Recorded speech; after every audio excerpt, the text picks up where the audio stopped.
At this time, I'd like to call the Crystal City Council meeting to order. Let's start with roll call. Councilmember Kaiser. Here. Councilmember LaRoche. Here. Councilmember Parsons. Here. Mayor Adams. Here. Councilmember Banks. Here. Councilmember Budaszewski. Here. Councilmember Cummings. Here. We have a quorum. All right, let's rise for the Pledge of Allegiance.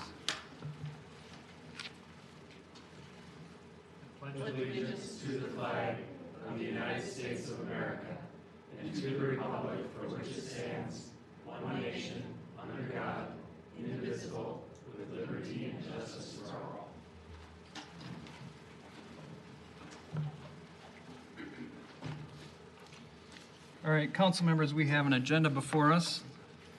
Looking for a motion on that. Nancy? I'll make a motion to approve the agenda. All right, looking for a second. Olga? I'll second that. All right, all members in favor, please say aye. Aye. Oh, hold up. I have a question about the agenda. When we had can we just talk about it briefly here before we move on? Do you wanna approve pull first? You want to pull something? No. Okay, let's finish the vote. Okay. Whomever's not in favor, say nay. All right, motion's approved, the agenda's approved. What's on your mind, John? We had talked about at our work sessions about having the resolutions at the beginning of the meeting as opposed to having them in the announcements, and having them at the very back of the agenda makes it look like we have them basically sitting in the announcements. I would propose that we move them to the front of the agenda. Is there anybody else wishing to do that as well? Sure. Yeah. I'm not, but I will open it up to the council, see if they want to do that. So we'll call that a motion for moving it. And you can So moved. second that? Second it. All right. All those in favor, please say aye. Aye. Opposed, say nay. Nay. Nay. Roll call vote, please. Councilmember Budaszewski. Aye. Councilmember Cummings. Aye. Councilmember Kaiser. Aye. Councilmember LaRoche. Nay. Councilmember Parsons. Nay. Mayor Adams. Nay. Councilmember Banks. Aye. Motion carries 4-3. All right. So the agenda is moved.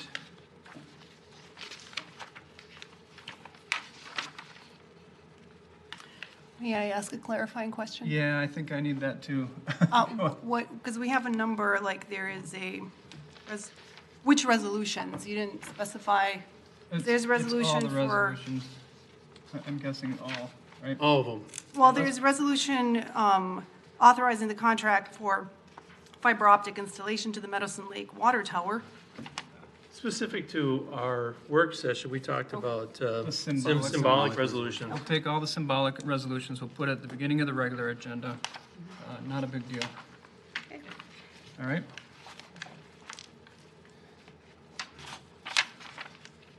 So the agenda is approved with a modification.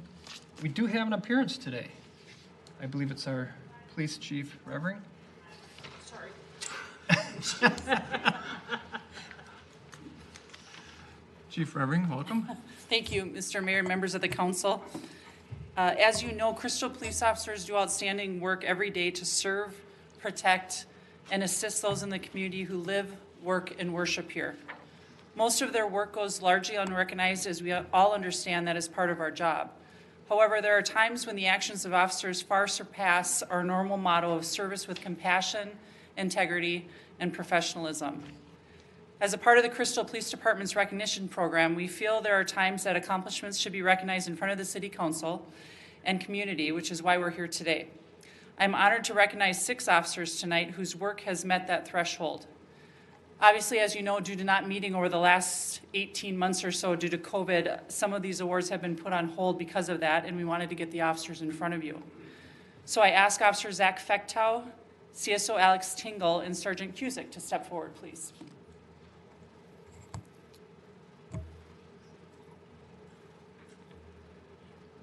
They're all scared to stand by me. Yeah, exactly.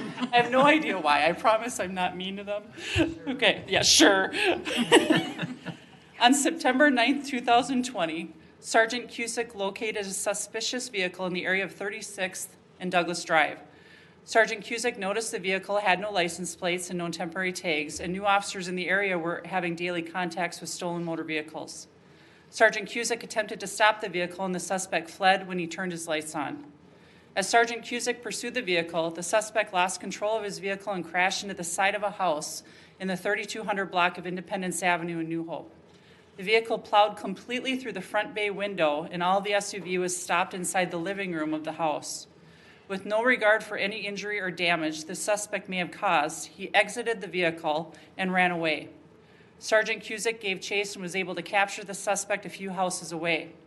The suspect had several arrest warrants, including for being in possession of stolen vehicles, and was driving a vehicle that had been stolen out of Richfield. Inside the house, Officer Fechtow and CSO Tingle located a male resident who was trapped under a pile of debris, which the vehicle was on top of. The male was not in good shape at this time and was complaining he could not breathe due to the weight of the vehicle. Officer Fechtow, with the help of others, was able to get the SUV moved back far enough so the trapped male could actually breathe. It took an incredible amount of coordination with people and equipment, including floor jacks that were taken from neighbors, to move the SUV even a few inches. Officer Fechtow and CSO Tingle remained inside the house with the victim for the entire 45 minutes he was trapped, risking injury from cuts, falling debris, and a potential for floor or building collapse due to the unsteadiness. The Crystal Police Department Award of Merit is presented to department personnel for an extraordinary act, achievement, or accomplishment during the performance of their duties, and is being presented tonight to Officer Fechtow and CSO Tingle for their quick actions and selfless sacrifice to ensure a positive outcome for this victim.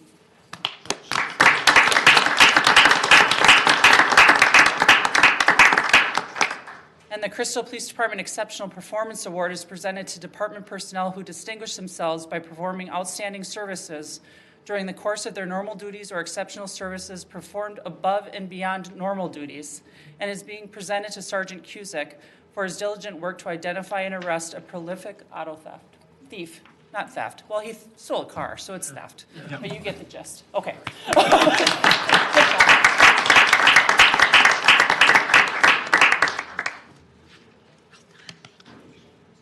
Don't we get to shake their hands? Oh, you guys got a shake. Yeah. They're very particular about this. I should have warned you.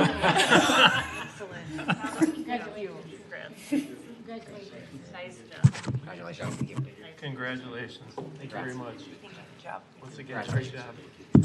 Thank you very much.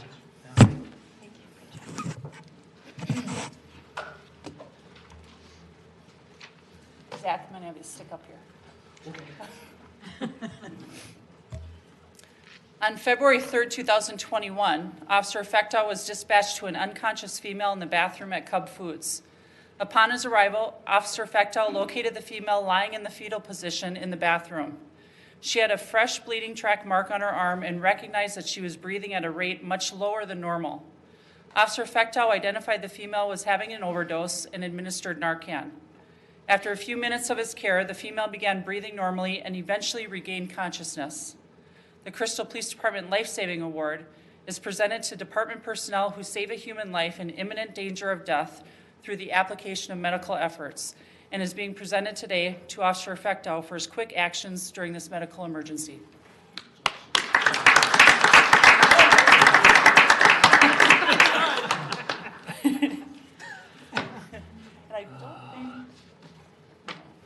Officer Issa is not here tonight, but I am going to still, if you don't mind, read to you what his life-saving award is. On October 4th, 2020, Officer Issa was dispatched to a private residence for a possible overdose. Officer Issa arrived on scene and located a 28-year-old male, unconscious with a very weak pulse, agonal breathing, and noted his lips were started to turn blue. Officer Issa was told the male may have overdosed on Percocet or fentanyl. He administered Narcan and inserted an airway into the victim's mouth and began assisting him with breathing. After a few minutes of his care, the male began breathing normally and regained consciousness and was sent to the hospital. After a few minutes of their care, the male began breathing on his own, regained consciousness, and was talking to first responders. The Crystal Police Department Life-Saving Award is presented to department personnel who save a human life in imminent danger of death through the application of medical efforts, and is being presented to Officer Issa for his quick actions during this medical emergency. So, and one more for Officer Issa, who isn't here. During the late summer through winter of 2020, the police department experienced some periods of extreme staffing shortages due to officer injuries and COVID-19. During this time, Officer Issa stepped up and has given a great deal of his personal time to support the CPD mission. Officer Issa responded back to duty many times to cover shift shortages, oftentimes on little or no notice, and sometimes working opposite hours from his regular shifts. Officer Issa has never been ordered back to work and has volunteered for all shifts, giving greatly of himself. It is particular to note that Officer Issa did not call in sick or let his normal duties suffer while working these periods of additional hours. The Crystal Police Department Chief's Award of Commendation is presented to an individual who has gone above and beyond to assist the department or the community, and I'm honored to present the award to Officer Issa for extraordinary assistance during last year's unprecedented times. We'll clap for him.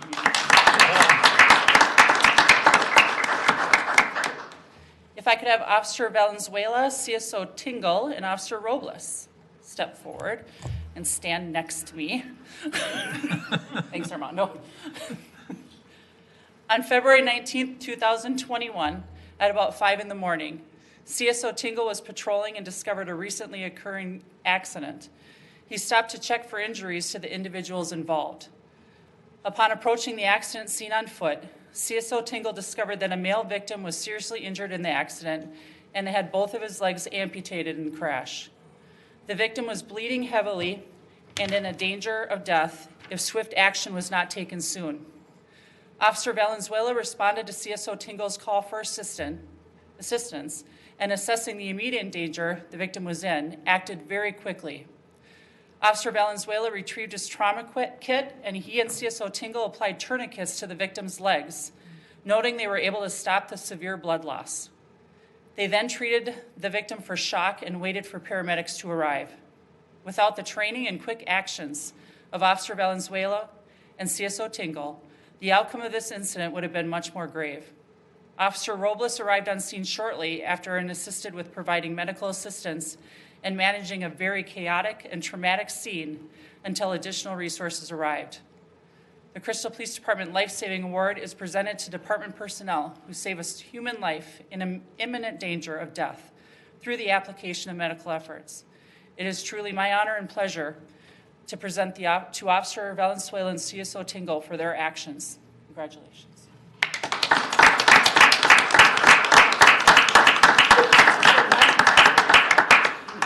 You notice he clapped for himself. I love it. I love it. And the Crystal Police Department Exceptional Performance Award is presented to department personnel who distinguish themselves by performing outstanding services during the course of their normal duties or exceptional service performed and beyond normal duties. It is being presented to Officer Robles. Thank you, gentlemen.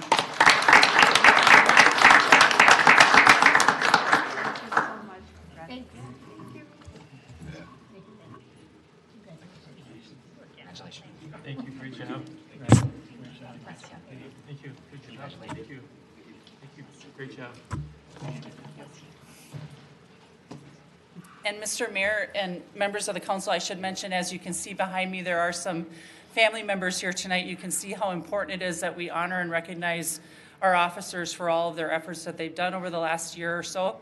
But also I wanted to mention to you what occurred on this past Saturday, which you will get the donation information at your next council meeting.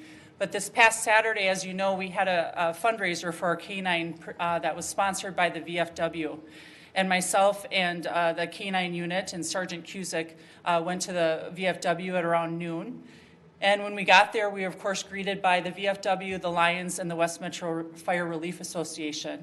And they gave us a total of $28,500 for our K-9 unit. So we couldn't be more proud of the fact that they have that much trust in us to have our K-9s in this community.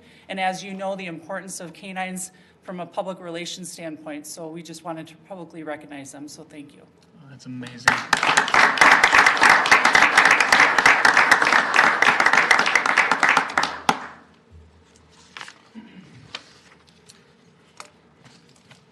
All right. Thank you for your presentations. And we'll give you a second.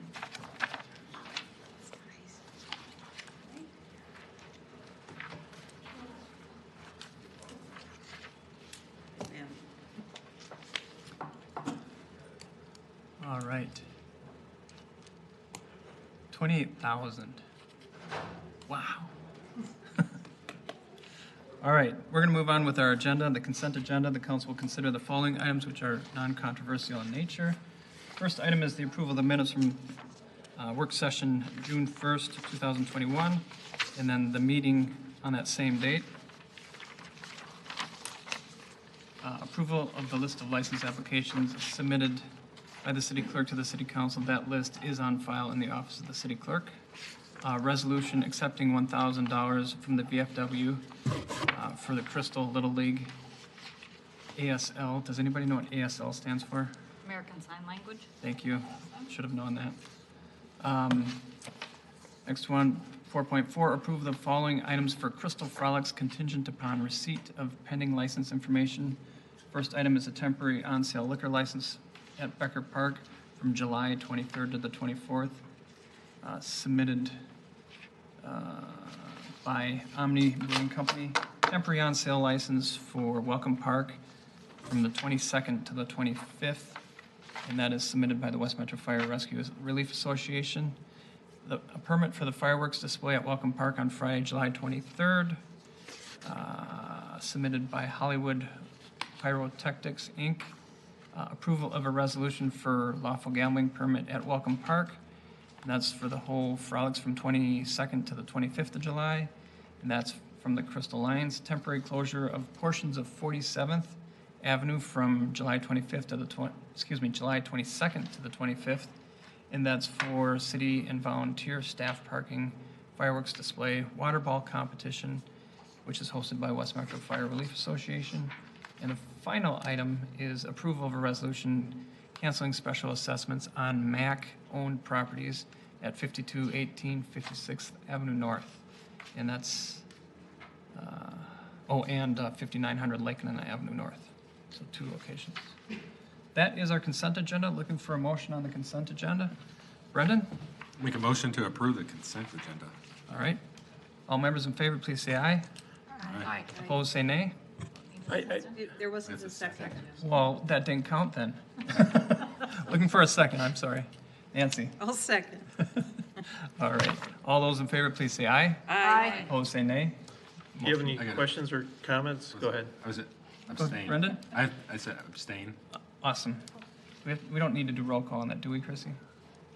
No, Mr. Mayor, we do not. All right, thank you. Are you taking any questions or comments about the consent agenda? Generally not. Go ahead, though, if you'd like. Well, I did have a constituent reach out to me about the fireworks at Welcome Park. It was their understanding that fireworks only would be held at Welcome Park last year, and that, going forward, they'd be held at Becker Park. So they would like consideration going forward that the fireworks be held at Becker Park as opposed to Welcome, for the frolics. Okay. And then lastly, Can you forward them Lynn Haney's information? Yep. That's the proper place yep, for it. I will. And then I see that we canceled the special assessments on the MAC-owned properties. And was there ever a discussion with them to split the difference? No. No. After the attorney and I talked about what I wanted to do versus what the attorney thought we should do, no. Okay. Should I ask what the attorney wanted to do? What you have, the action in front of you is what the attorney had. Okay, that's the action. You didn't believe in just sending him a bill, huh? We've tried. We've tried. Okay, Tried. thank you We very have much. tried. All right. Open forum. Is there anybody here wishing to speak during open forum? Open forum is a time for people to address the city council. They're allowed 3 minutes to speak, no more than 10 minutes on each topic. Seeing nobody approach, we will skip by open forum. Nobody online too, I presume? Okay. So next we have an issue to talk about for a new liquor license, and our city clerk, Chrissy Sirius, is here to address the council on that item. Welcome, Chrissy. Thank you, Mr. Mayor. Oh, yeah. Also, good evening. Ms. Kristen Kruger has applied for a new off-sale liquor license on behalf of DKK LLC, doing business as Crystal Wine and Spirits.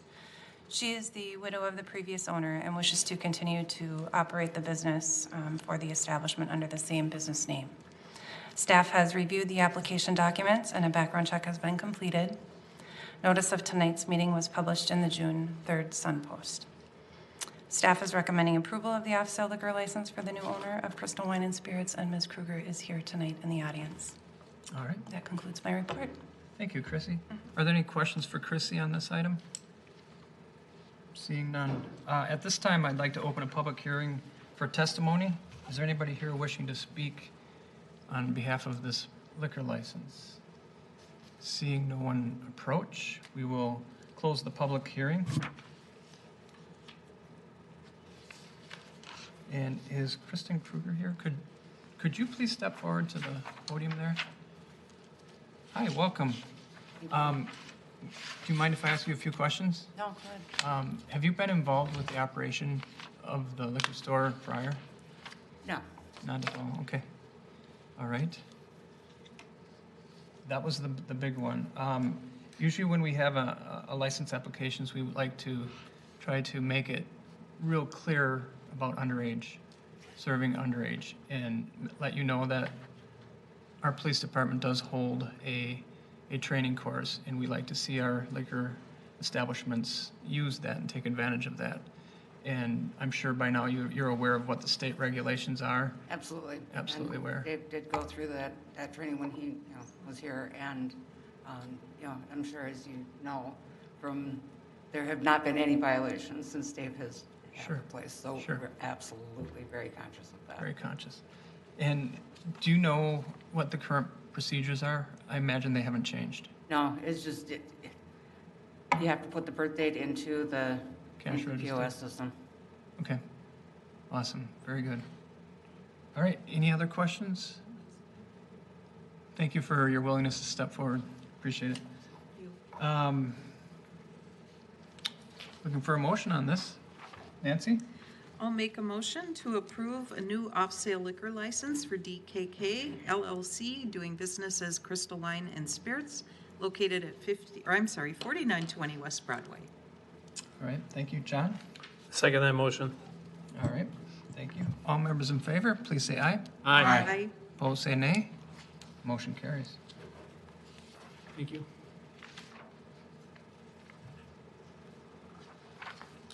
All right. On to the regular agenda.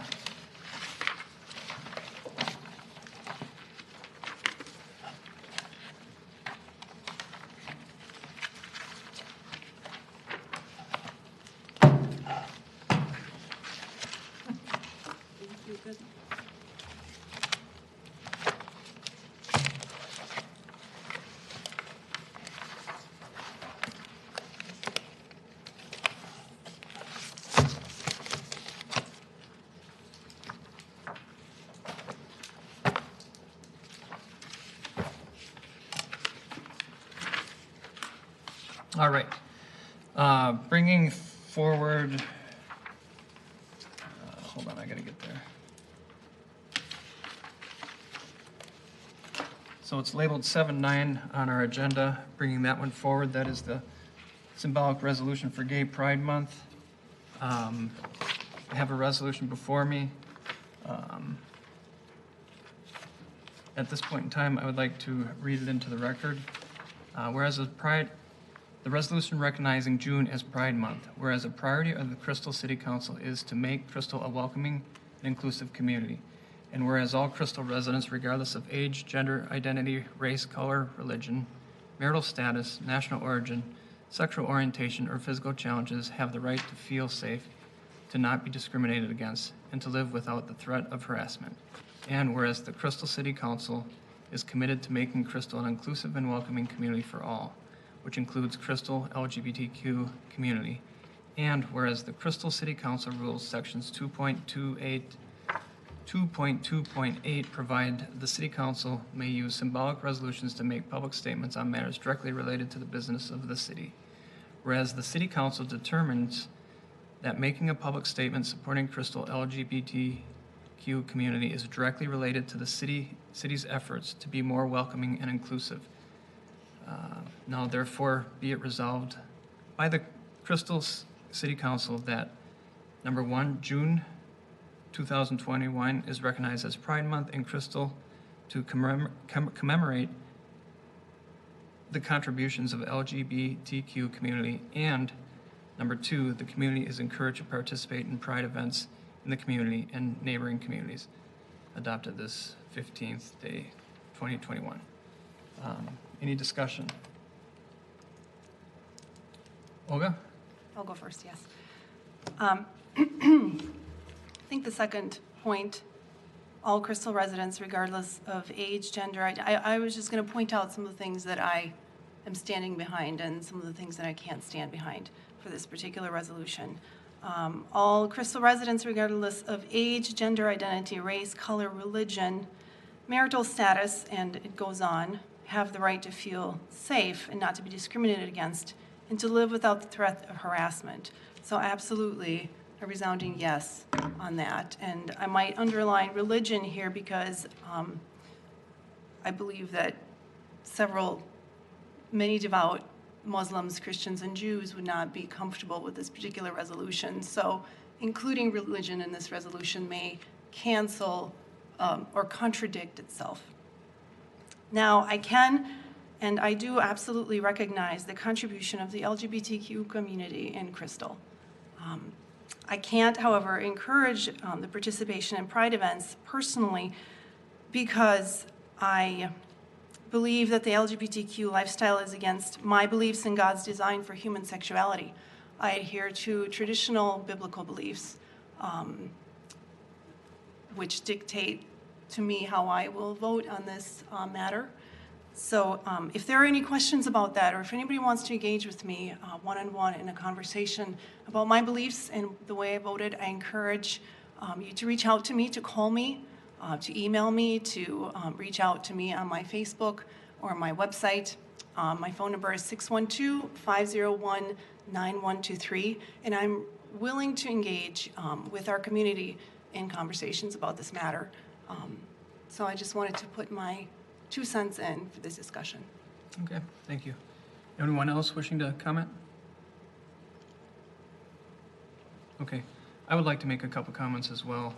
I too will be voting no for the resolution, and very similar reasons as Olga, and the support all the way throughout this resolution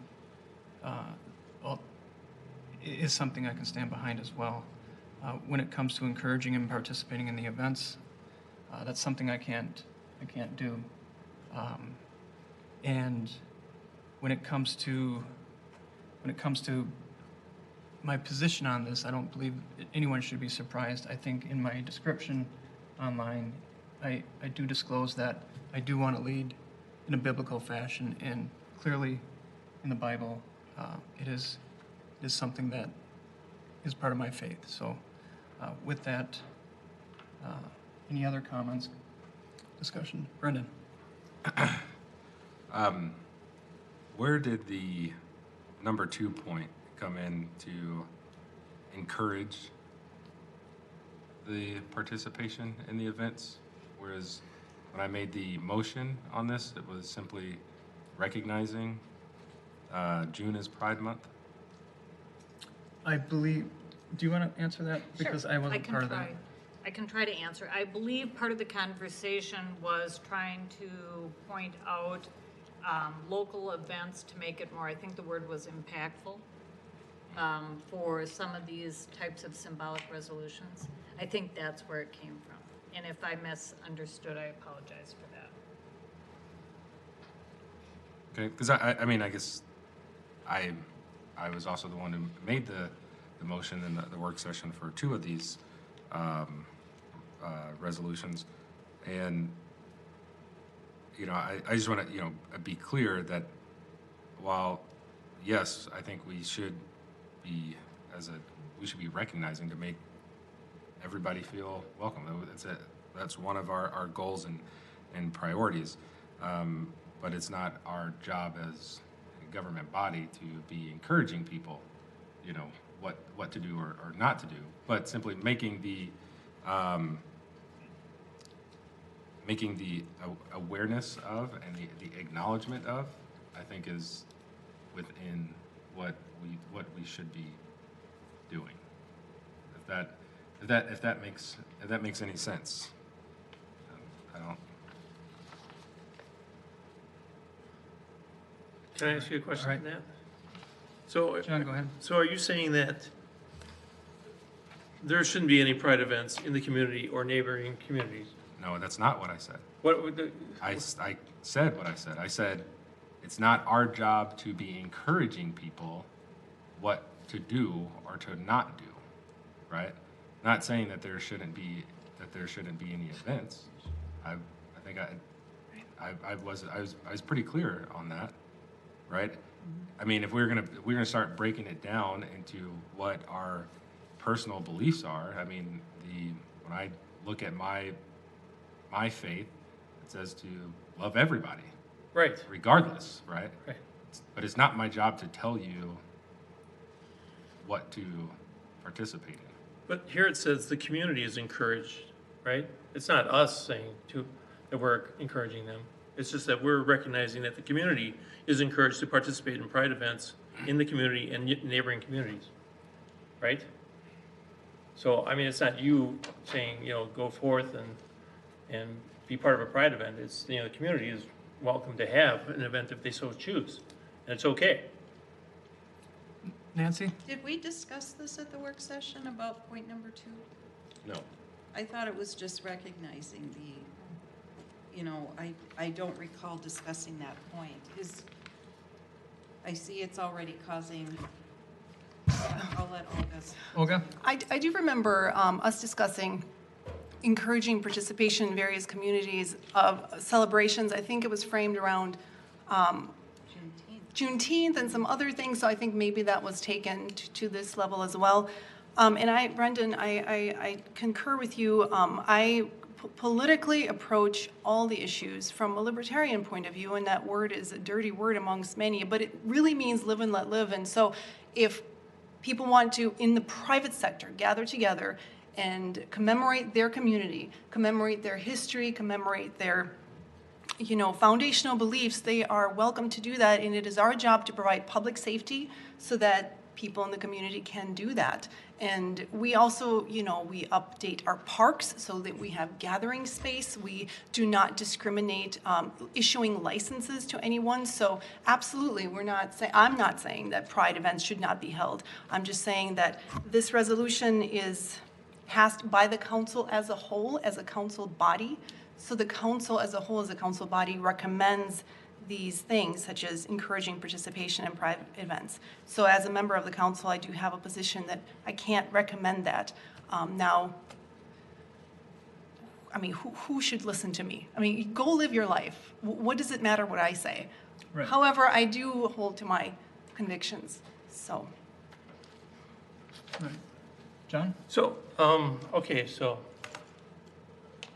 let's just look a little bigger. And next Wednesday, we're supposed to have a discussion about race and equity in the city.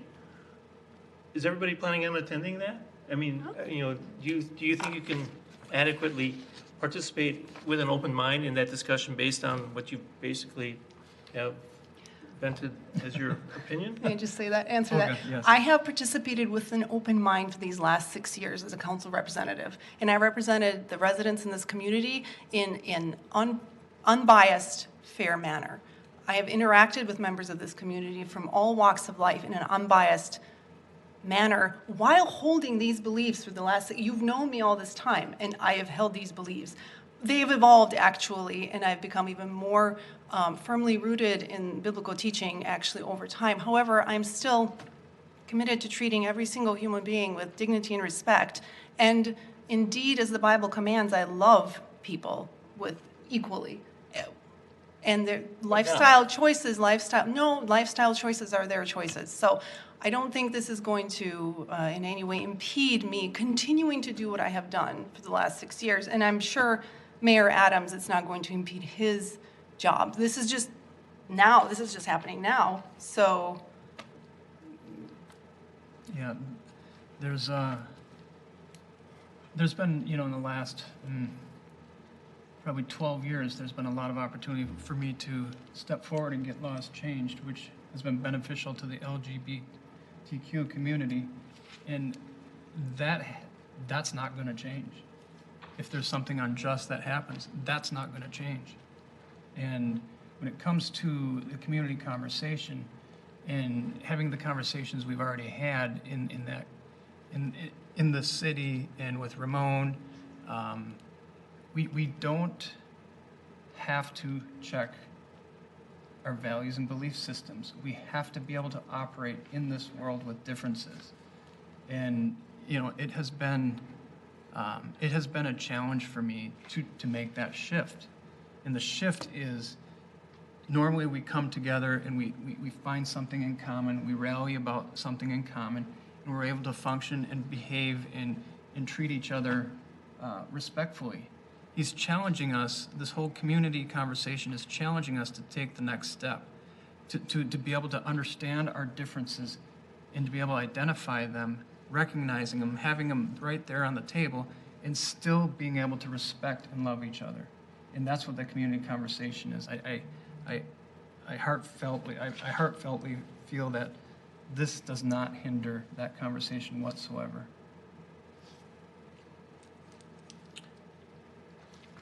John. Okay, so we've spent a lot of time this year looking at equity and inclusion in our city. And, you know, it really, with Pride Month and Juneteenth, really felt like we're starting to get some traction towards that goal. And now all of a sudden it's like, oh, let's pump the brakes. I guess I'm disappointed. I mean, we started our meeting with the Pledge of Allegiance, which has a section, liberty and justice for all. I mean, it's something that we presided over this meeting for as long as I've been a council member, even longer for other members. And I just find it surprising that all of a sudden, no, we're just gonna cast that off and we're gonna take a left turn here. I'm surprised. Brendan? John, I feel like you continue to put words in my mouth or other people's mouths. I just want to, again, make it very clear, just in the same, when you read the resolution for Juneteenth, the same thing, we're not telling people to go participate in Juneteenth things, are we? Yeah.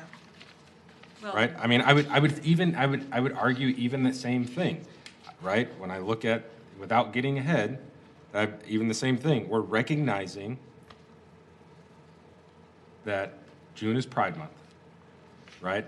We had that whole first statement, and this isn't even. I believe it's our job. I don't even bring. Yes, I have my faith and my belief and my moral systems, which are my own, but it's our job when we're representing the people.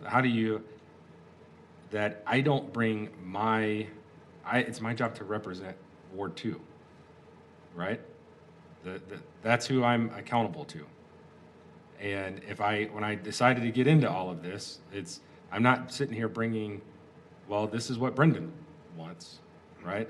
And as a person representing everybody, and also understanding that as individuals, it's not our job to tell people what to do and not do as a government body, right? However, it still is our job to, when we start talking about inclusivity and recognizing acts of service that people do, different things, recognizing groups and demographics that have been severely under-recognized or not even recognized at all. Recognition is a big deal. That's a huge deal. That's not taking a left turn. This is something that we haven't done at all. We haven't recognized it. I think that's not taking a left turn. We're still marching down this path of inclusivity and making all feel welcome. My point of contention, again, because I feel like you're twisting it, is that it's not our job to tell people what to do or not do. We are recognizing June as Pride Month. Just like in We're recognizing Juneteenth. Now, again, that you can have your, you can have your belief and whatever you want. I'm just making it very crystal clear in my position, just why, when we had these conversations about why I felt it was okay for a proclamation. This is a recognition, which is still a big deal. And let's not lose sight of that. That's it. I appreciate Therese? what Brendan has said and what everybody else has said. I personally don't see it as the community encouraged to participate. What does that exactly mean? We make a public announcement that there are pride events. Well, none in Crystal. Golden Valley had one a couple of years ago. I don't know if it's post-COVID resurrected. I don't know that. Minneapolis has a huge pride celebration. But by telling people participate or not, I don't see it. The word encouraging is we're telling people to go out and do that. We're just recognizing that we have people of diverse sexual orientation living in our community, and we're recognizing them by acknowledging this recognition of Pride Month. I don't see it as anything more than that, but I understand other people see it differently. All right. Anybody over here? No? All right. Looking for a motion on this? John? Make a motion approving the resolution as June, recognizing June as Pride Month. All right, looking for a second? Second. Thanks, David. May I make a second motion? Well, the first one's got to fail. Okay. Yeah. Yeah, and then you can make a second motion. All right. All members in favor, please say aye. Aye. Opposed, say nay. Nay. Roll call? Councilmember Cummings. Aye. Councilmember Kaiser. Aye. Councilmember LaRoche. Nay. Councilmember Parsons. Nay. Mayor Adams. Nay. Councilmember Banks. Nay. Councilmember Budaszewski. Aye. Motion fails. All right. Brendan, May I make a second motion? go ahead. May I make a motion to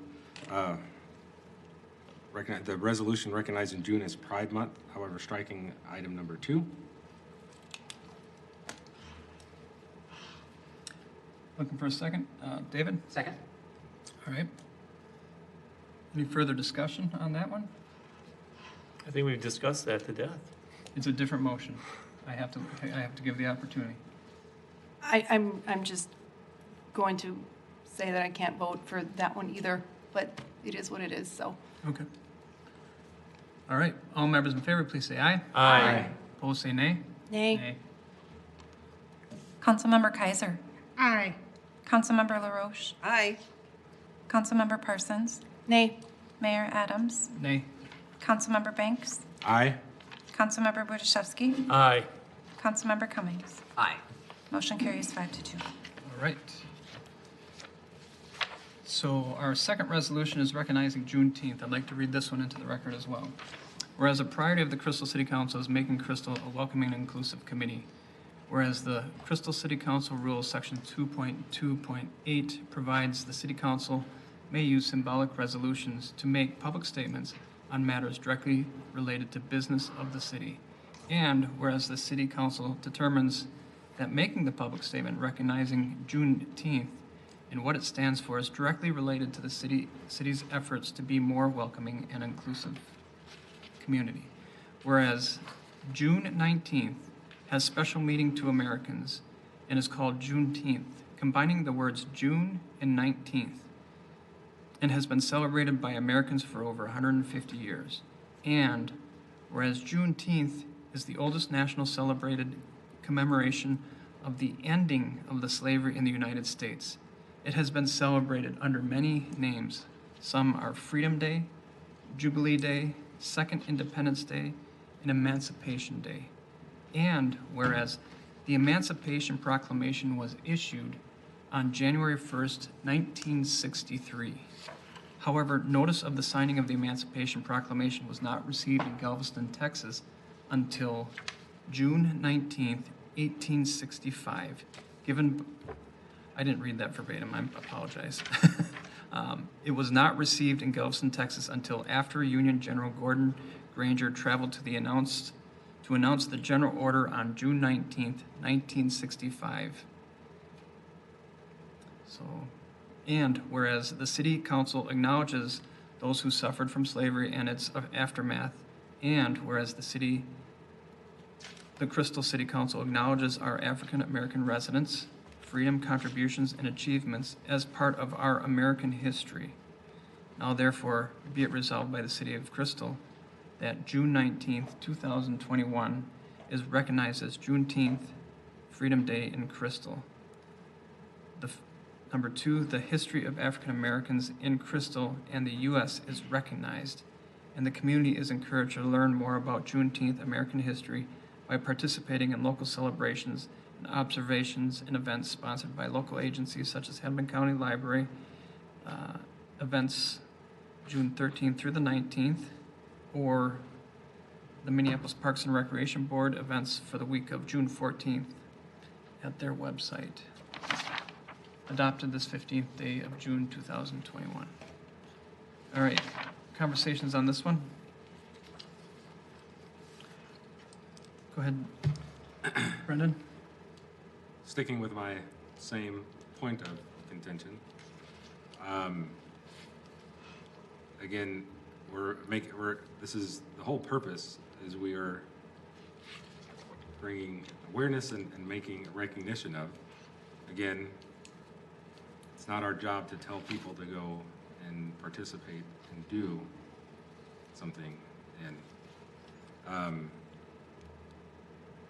I don't have a problem with saying, okay, where you can find more information about, but telling people to go and do and participate in, just as on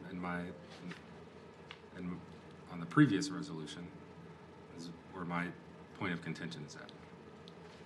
All right, so when we come to resolution, I may call on you. The whereas where the Emancipation Proclamation was issued on January 1st, it was the paragraph I kind of ad-libbed and then went back and read it properly. Just a note, I wanted to highlight that that's 2.5 years later when that finally happened in Galveston, Texas. So I think that's an important point that I didn't want lost on anyone. Any other comments, questions? All right, you got a question? I have just something, oh, sorry. Sorry. I understand and I respect what Brendan has said about this. I look at this differently than Brendan did, and I'd certainly look at this differently than Pride Month. I was well into adulthood before I ever heard the name Juneteenth or heard of this as a day that is marked in our history. I think we all have a lot more to learn.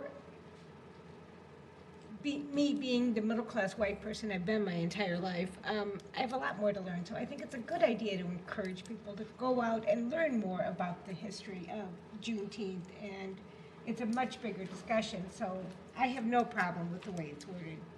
Okay. When it comes to, this is something that has been obviously used with many different titles, and the actual push for it to become a national holiday historically speaking, is fairly recent. It was really kind of a Texan holiday. That's pretty much all it was for a very long time. But to me, when I look at the Emancipation Proclamation in '63, why isn't that the holiday? Well, the answer is because we finally accomplished it in '65. So I think it's a valid thing to have that finished, and it's a valid thing that the United States should recognize. Okay. I thought you were trying to get my attention. John?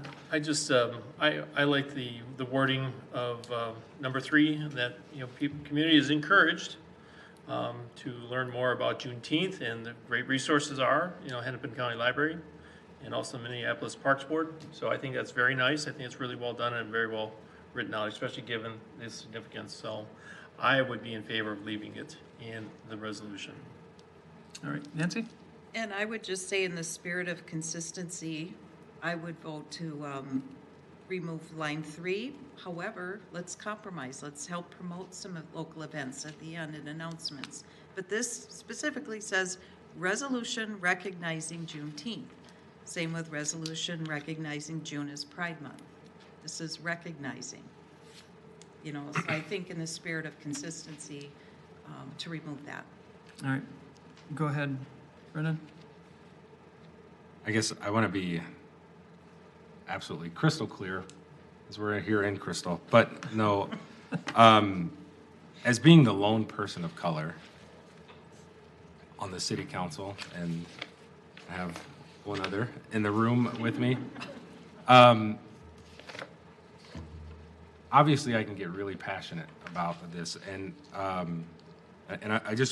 I want to be clear, and I don't want anybody listening or anybody else on this council to misconstrue my words or not take my heart and what I'm saying incorrectly. I am not saying that this is not important. Obviously, I'm the one who made the motion. I'm not saying that people don't need to learn more about Black history in America. As we continue to march down this path of all of the stuff that we continue to see in the news, and we continue to work through all of these social issues and injustices and historically.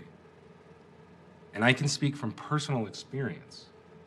And so for someone to tell me how and what I am doing is actually counterintuitive to this whole process.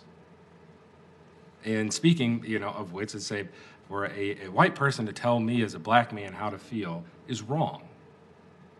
And to try to take my words and use them against me is wrong. And I will, we can argue that out all day long.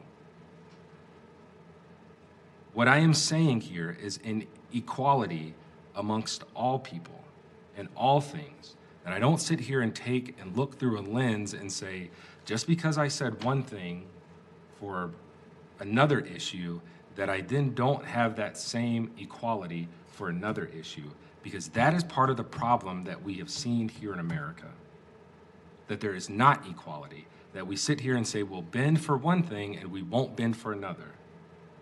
And again, that is what I'm arguing.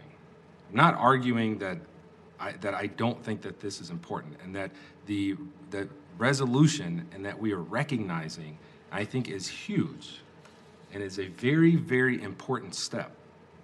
Again, however, there are people that I have to represent who may not look like me, who don't have the same belief systems as me, and it is still not my job to tell them what to do and not do, whether I like that or not. That is my job as being a public official, that I still have to represent people who don't like me because of the color of my skin. And that is a fact. Even here in Crystal, there are people that like me and there are people that don't like me because of the color of my skin. And that is just a fact. And so, even though I may not agree with them, even though I may not necessarily fully like them, it's still my job to represent them. Which is why, again, I have the point of contention of saying it is not our job as a council to tell people what to do and not to do. However, I do fully believe that it's our job to recognize and support these contributions. Thank you. Anything else?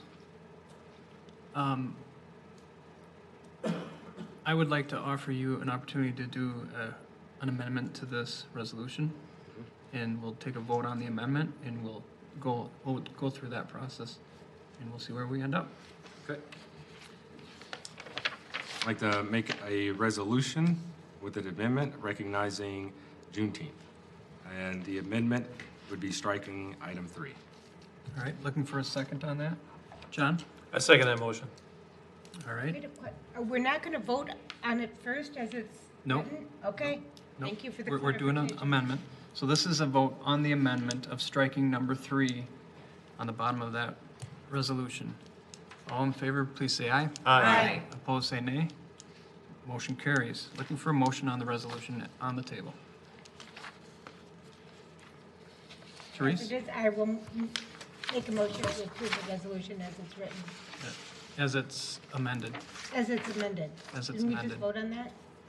Just That was the We motion just to did that. revise it. Okay. I see. Okay, I'll second. go ahead. Thank you. Thank you, Nancy. All members in favor, please say aye. Aye. Opposed, say nay. Motion carries.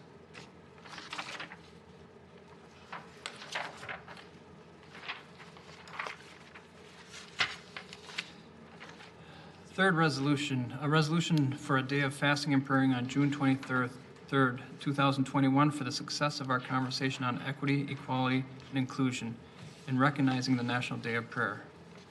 Whereas on June 23rd, 2021, the City of Crystal is holding a community conversations to promote unity in our community by having a community conversations around the topic of equality, equity, and inclusion. And whereas throughout our country's history, citizens of many religions and beliefs have turned to prayer for strength, hope, and guidance. And whereas the First Amendment of our United States Constitution protects the rights of free speech and religion, liberty, including the right of all citizens to pray. And whereas American leaders have called national days of fasting and prayer throughout our history, including President George Washington, John Adams, James Madison, Abraham Lincoln, Harry S. Truman, many governors, and others.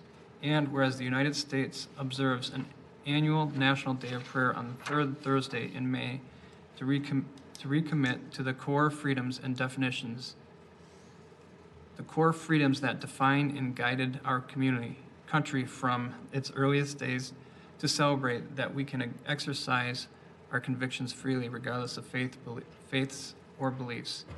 And whereas the United States is currently sharply divided and is in need of something that can draw us together and unify us in heart and mind. And whereas the Crystal City Council rules, section 2.2.8 provide the City Council may use symbolic resolutions to make public statements on matters directly related to the business of the city. And whereas the City Council determines that making a public statement observing the National Day of Prayer is directly related to the business of the city, and it recognizes the core freedoms on which the city is built and the closely held values of the city residents regardless of their faiths or beliefs.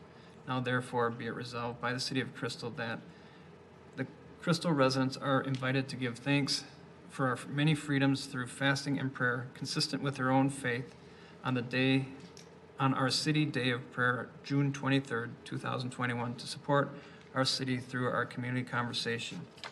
And the National Day of Prayer is observed in the City of Crystal, adopted this 15th day of June.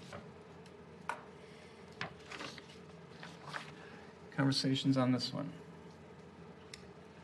Go ahead, Therese. Why are we doing it on June 23rd and not the National Day of Prayer, which was last month? I think those are two separate things. The National Day of Prayer is in May. And Right, this is June. June in related. The prayer is for the success of our discussion on the 23rd. So it's just for this year or going forward? June 23rd? June 23rd is just for this year. Yep. Okay. John? So, I don't recall us discussing this resolution. Did we have this in front of us last work session? No, we did. I brought this one forward as a resolution. It would have been nice if we would have talked about it as a council. I mean, we spent a lot of time talking about Pride Month and Juneteenth and, Well, we spent part of a work session. Go ahead. Right, we're discussing this right now. We spent a lot of time talking about Pride Month today. We talked about bringing forward resolutions during a work session. And I do want to say that my original point during those discussions was to avoid symbolic resolutions as we have done for the last, ever since I've been on the council. 8 years, me too. Right. We have never done resolutions, and I think they actually do work contrary to our goals on the council. I think they do stir up divisions, as you feel right now. I'm talking about this year. But here we are, we're going to be doing them, and I will participate in them and vote each one as I see fit. But I still maintain that it is wise to keep the resolutions to what we've kept them in the past, which were very narrowly defined topics pertaining to Crystal residents. In the business of. In the business of. So, but now here we are discussing this, John, because Go it's ahead. been brought forward. John? So Mayor Adams, did you discuss this with anybody on the council? Did you talk- I did not. You did not, you just brought it forward and Yep, now here we are? here we are, yep. I figured it would be better for us to do a proclamation, or excuse me, a resolution rather than me just coming out with a proclamation. And if I can point out, Councilmember Budashevsky, the council rules do give me the authority to put together the agenda, so after having a conversation with the mayor, I did put it on the agenda. One last thing. So in the resolution here, it says, "The resolution for a day of fasting and prayer on June 23rd for the success of our conversation on equality, equity, and inclusion, and recognizing National Day of Prayer." So don't you think that the resolution, as it's written in the agenda, should also read like that as well?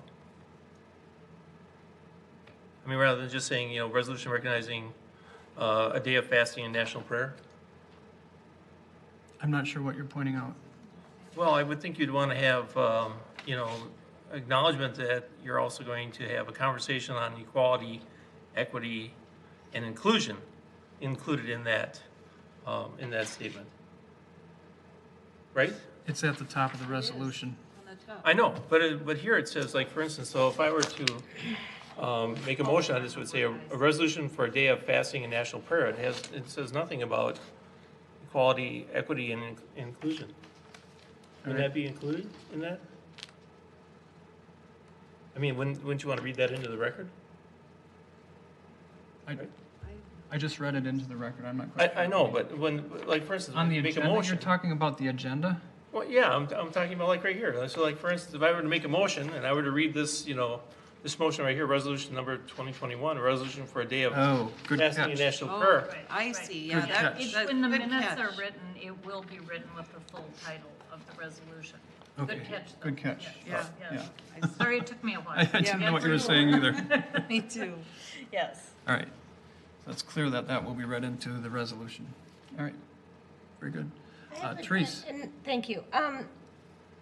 After I saw this was on the agenda, when I was looking at this earlier today, I did some research into the National Day of Prayer, and I saw no mention of fasting. So where's the fasting coming from? Fasting is something that's done in many different religions, and it's been used in many proclamations throughout our history. I understand that fasting is part of different religions and religious practices, but as far as the National Day of Prayer, it has nothing to do with fasting. Correct. So where's the fasting coming? Why does Crystal need to recognize fasting as? It's, the fasting and prayer is for the June 23rd. It's, you know where it comes from. It's the same answer. So why are you going farther than the National Day of Prayer, which if you were going to acknowledge it on the National Day of Prayer, should have been last month and not this month? That's where I have a problem with This it. is about June 23rd in our meeting. So that's what it's pertaining to, the fasting and praying. Okay, I've not been on the council all that long, not as long as Olga, for example, but we've had other contentious and difficult decisions to make as a council, and we didn't declare a national day of, or a crystal day of fasting and prayer. So the timing of this is suspect to me. Let's just put it that way. And I it's would- unilateral, Jim. I mean, it wasn't, excuse me, Mayor, it wasn't part of a work session. That's fine. You don't have to vote for it. As far as the timing is concerned, I think it's very important in where we are in our country. I think this is the biggest issue in our country right now. Is people not eating too Esther? much and not praying enough? No, people not getting along, the division. We've just experienced one of the most divisive years that I've seen in my life. And Okay. and I think this emphasizes the need for something to change. Right, Brendan. but Go ahead, Brendan. I have a point of contention as it relates to a procedural thing. I guess maybe I'm not as well versed in the rules as I should be. These last two items were not something that were introduced via motion and in a work session or discussed in a work session. Correct. So I guess my first question, I guess, is I get the procedural thing and then a comment after. So procedurally, it doesn't have to be then, Correct. okay? Because that's not how it was presented in the work session. The work session for something to be added is that it was, in order for it to be added, it needs to be done in the work session where somebody brings it up, there's a motion, voted, and There are multiple paths. There are multiple paths of getting there. I'm bringing up how it was presented when we were discussing the other two items. It was the only way that it was going to happen was by a motion and it being discussed. I'm saying how it was presented in the work session. And so, There's a lot so more I to the was work very session. shocked when then I see these other two items that were put in there with them without there being, as it was presented, that it needed to be discussed in the work session. And then I have a comment after, but Go ahead. I'm seeking clarification on that. Well, I think, and it's clear that I was wrong, but I think I was interpreting the discussion at the work session about symbolic resolutions generally. That, okay, the council is willing to consider symbolic resolutions, and when the mayor brought two forward, I put them on the agenda. Okay. Oh, go ahead. So, now I guess. No, before you go, I'd like to make another comment about that. In the work session, we were also talking about, it started out with the council asking me to do proclamations. It evolved into, here's your pathway, these are your tools, you can use, this is the tool you can use. And it's not like, it was a little bit more evolving than I'd say the way you presented it. It's you can't force me to make a proclamation as a council. I mean, that's something I can do just unilaterally. And I think in the onset of this particular one, that was kind of the reason why, is I thought we should have some conversation as a council about it.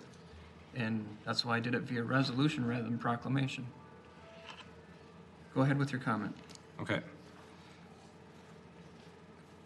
Because, so my comment then on with that is, this escalated very quickly to the point of what Olga talked about. And I'm not saying it's the intent, but what it feels like, this will get out of hand very fast. And that it was a point to prove a point that this is going to get out of hand, rather than us continuing to be productive in what the path that we were working on, that now we're going to see special resolutions loaded with all sorts of different things because someone wants to make a point. And that will then become more divisive than us, again, where we were, how I felt when we left from the work session, that, okay, this is where it was at. Because then the next work session or the next city council meeting, we could have 6 or 7 of these things, where just because, John or David want to add something else. And I'm just, I'm not saying that's going to happen, right? But that's going to then become, this should not be a tit for tat issue. The point and the issue, what we're getting back to, is why did we even start this conversation? Why did we even get to the point of raising the issue of recognizing things that rarely or don't get recognized. And not to sit there and try to pick at someone else or cause more division, but to sit there and recognize and bring resolutions and acknowledgement to when we were talking about, like the whole thing, the root of it was, why didn't we do a proclamation for Black History Month, right? And that started expanding and building upon that. What I don't want to see, because even the next one, I tell you, why are we doing a resolution for Independence Day? And if anybody knows me and knows that, like, right, I don't have a problem with Independence Day, but it's very well acknowledged. Why do we need to do that's bringing up the very, very valid point to then take us backwards to say, you know what, let's not do this at all, which is counterintuitive to the reason why we're walking down this path in the first place. And so that's one, that I'm just telling you like how I feel and where I see it's going. Obviously, if the public doesn't already know, they know what my full-time employment is. I run a church, right? So I'm not going to have a problem with talking about prayer. But, when we start talking about National Day of Prayer, well, that ship has sailed. I didn't sit here and add in a special resolution recognizing Black History Month because that's in February. This should not be a tool that sits there and begins to divide us where we're starting to try to make points. But that as we approach something in time, that we are able to recognize and bring acknowledgement to things that make everyone feel welcome, and not sit there and start to find ways to fight or prove a point with each other. I'm just saying that's how I felt when I saw when these two things were added on. I felt like it was backdoored and not something that we had discussed, previously. Right. Got it. Thank you. Olga. So procedurally, I wanted to clarify with the resolutions. My understanding is that not everything is on a work session. Things come up outside of a work session. In fact, people can change the agenda around when we vote on the agenda. They can propose a new item on the agenda. My understanding is that a resolution can be brought forward by anyone. Ann, is that correct? Can a symbolic resolution be brought forward by anyone and at what point? Well, and I think we need to have several of your points tonight. I think the council needs to have a further discussion, I know none of you want to have it, about how symbolic resolutions get on the agenda. What things do you want to consider for symbolic resolutions or proclamations or whatever? I think there needs to be additional discussion at a future work session about that, because I don't think it is clearly. Right. I mean, we've never done this before. We've never done this before. So my point when we were discussing this in the work session was, do we look ahead and plan these resolutions so we're not just juggling these things out of left field? Now, at the same time, who's to judge which?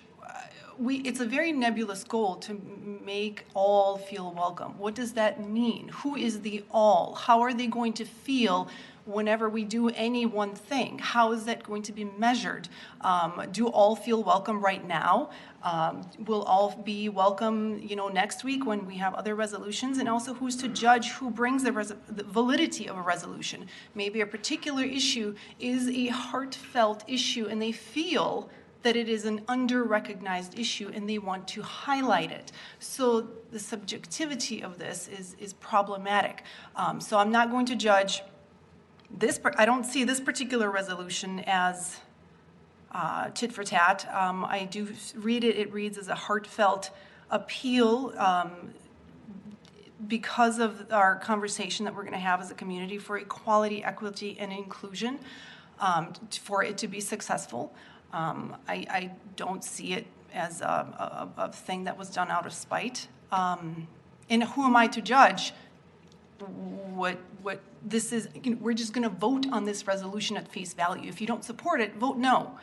I had to vote no myself. I can't say it's a very comfortable feeling. I'm certainly nervous and uncomfortable about it. Now, Independence Day, again, I mean, who's to judge if you have a reason to vote no, vote no. I do have concerns logistically about spending time on this and the way that it has played out tonight. And again, this is probably because we're new at this. I would like to establish some kind of a procedural. I also would like to revisit our council goals and define them a little more, refine them so that we understand that all may not feel welcome for a variety of reasons. And how do we cope with that? What do we do with that? Be realistic, not naive. And so, yes, that's what I have. All right, any more comments? I got a comment. David? Well, I just wanted to echo Councilmember Banks' point 1, point 2. I thought he said it really well. I don't really have anything else to add to that because I probably couldn't say it better than he can. I'm disappointed in how it came about. Just kind of seemed to pop in here suddenly. Having more conversations on that sounds like a good idea at a work session. I'm uncomfortable with the resolution. Separation of church and state is an important thing, I believe. And this seems to be promoting religion. So I just am not a big fan of that. I don't think that's what we should be doing. And I'd also like to point out that National Day of Prayer started in 1952. So it's a fairly recent phenomenon, started by Harry S. Truman. There's been some proclamations since 1863, but it's a fairly recent thing.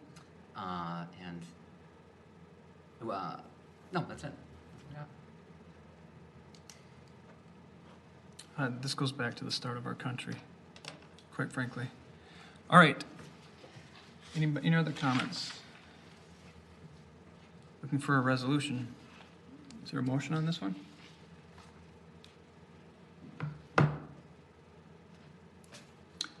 Brendan? I'll make a motion approving the resolution for a day of fasting and prayer on June 23rd for the success of our conversation on equality, equity, and inclusion, and recognizing the National Day of Prayer. Looking for a second? John? I'll second that motion. All right. All members in favor, please say aye. Aye. Aye. Opposed, say nay. Nay. Roll call.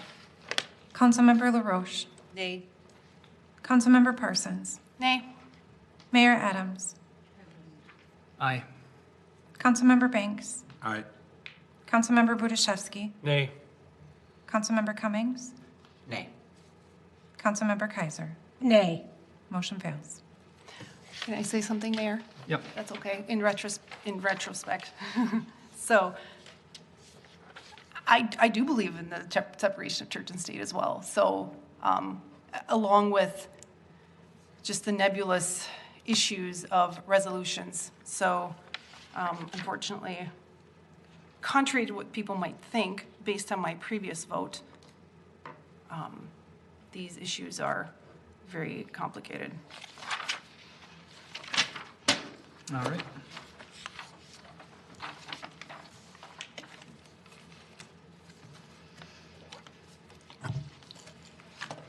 Fourth resolution, resolution recognizing Independence Day, 4th of July. Whereas the 4th of July is the anniversary and creation of the United States Declaration of Independence, and America celebrates this day as Independence Day. And whereas the Crystal City Council rules section 2.2.8 provides the City Council may use symbolic resolutions to make public statements on matters directly related to the business of the city. Whereas the City Council determines that making public statements regarding Independence Day directly relates to the business of the city, as it supports the freedoms on which the city was formed, under which it operates to serve the best interest to those living and working within the city. And whereas we recognize that men and women of all ethnicities and creeds have died to make and keep America a nation free from the grips of despotism, and whereas Americans of all races and nationalities are included in the text from the Declaration of Independence, which states, "We hold these truths to be self-evident that all men are created equal, that they are endowed by their Creator with a certain unalienable rights, that among these rights are life, liberty, and the pursuit of happiness, that to secure these rights, governments are instituted among men, deriving their just powers from the consent of the governed. And whereas America has not been a perfect nation, but it has pursued being more perfect, as many have stood for liberty and justice on behalf of the disadvantaged, including but not limited to the abolition of slavery. John Quincy Adams, an abolitionist leader, said that the inconsistency of the institution of domestic slavery with the principles of the Declaration of Independence was seen and lamented by the Southern patriots of the Revolution, by no one with deeper and more unalterable conviction than by the author of the Declaration himself, Jefferson. No charge of insincerity or hypocrisy can be fairly laid at their charge. Never from their lips was heard one syllable of attempt to justify the institution of slavery. They universally considered as a reproach fastened upon them by an unnatural stepmother country, Great Britain, and they saw that before the principles of the Declaration of Independence, slavery, in common with every other mode of oppression, was destined sooner or later to be banished from the earth. Such was the undoubting conviction of Jefferson to his dying day. In the memoir of his life, written at the age of 77, he gave his countrymen the solemn and empathetic warning that the day was not distant when they must hear and adopt the general emancipation of slaves. And whereas we aim to always remember the miraculous origin of this unique, unprecedented nation, as Frederick Douglass once said, the 4th of July is the first great fact in our nation's history. The very right bolt in the chain of your yet undeveloped destiny. Pride and patriotism, not less than gratitude, prompt you to celebrate and to hold in perpetual remembrance the principles contained in that instrument are saving principles. Stand by those principles, be true to them on all occasions, in all places, against all foes, at whatever cost. And whereas on Independence Day, Americans renew allegiance to the principles of self-governing and to the spirit of freedom upon which our country was founded. Now therefore let it be resolved by the Crystal City Council that the 4th of July, otherwise known as Independence Day, is recognized as a day to observe and protect our liberties and share that liberty with fellow citizens and celebrate the anniversary of the signing of the Declaration of Independence adopted this 15th day of June 2021. All right. Comments? Discussion? John? Well, this is like one of my favorite holidays of all time. I mean, I love fireworks. I mean, I just love everything that goes with it. And I agree with Councilmember Banks. I mean, you know, there's a holiday and we all take great pride in celebrating that day. I don't know if really putting forth a resolution does it any justice, you know, than what it already has. I mean, it's so I'm not really too sure if we really need to put forth something like this at this time. Okay. Any other comments? Therese? I don't think there's a person in this country that doesn't know what July 4th is and why we celebrate. Not that it's not worthy of a celebration, it certainly is. I don't think as a city we need to specifically have a resolution acknowledging that. Okay. Anyone else? Looking for a motion then? John? I'll make a motion recognizing Independence Day, July 4th. All right, looking for a second? Olga? I'll second that. All right. All members in favor, please say aye. Aye. Opposed, say nay. Nay. Roll call. Councilmember Parsons. Aye. Mayor Adams. Aye. Councilmember Banks. Nay. Councilmember Budiszewski. Nay. Councilmember Cummings. Nay. Councilmember Kaiser. Nay. Councilmember LaRoche. Nay. Motion fails. All right.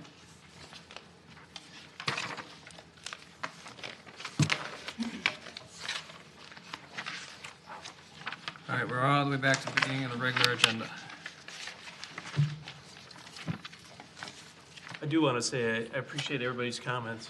I mean, you may not agree with things the way I see things, but I do appreciate the discussion and the observation that we took in looking at all 4 resolutions. Thank you.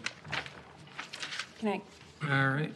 Olga? One last comment. I still completely am against symbolic resolutions. I think we should go back to where we've been before. I'm at the, like, after an hour, how long has this been? I don't. Almost an hour and a half. Okay, so I just want to personally say that when I ran 2 campaigns, this is not what I was elected for. I think what would represent my constituents would be me just getting up and walking away and coming back when we're ready to do actual business of the city. So I think we need to find a different way to create a welcoming environment. I don't think this is it. I think this is wrong. I think it's a waste of time. So we'll just vote on each individual resolution now for hours and discuss them ad nauseum based on our personal backgrounds, cultural preferences, philosophical and religious backgrounds. Maybe I'll bring a Bible next time and we'll discuss theology. We have one. Okay, great. So, you know, we'll get into the original languages of the scripture. So I just don't think it's a good use of our time.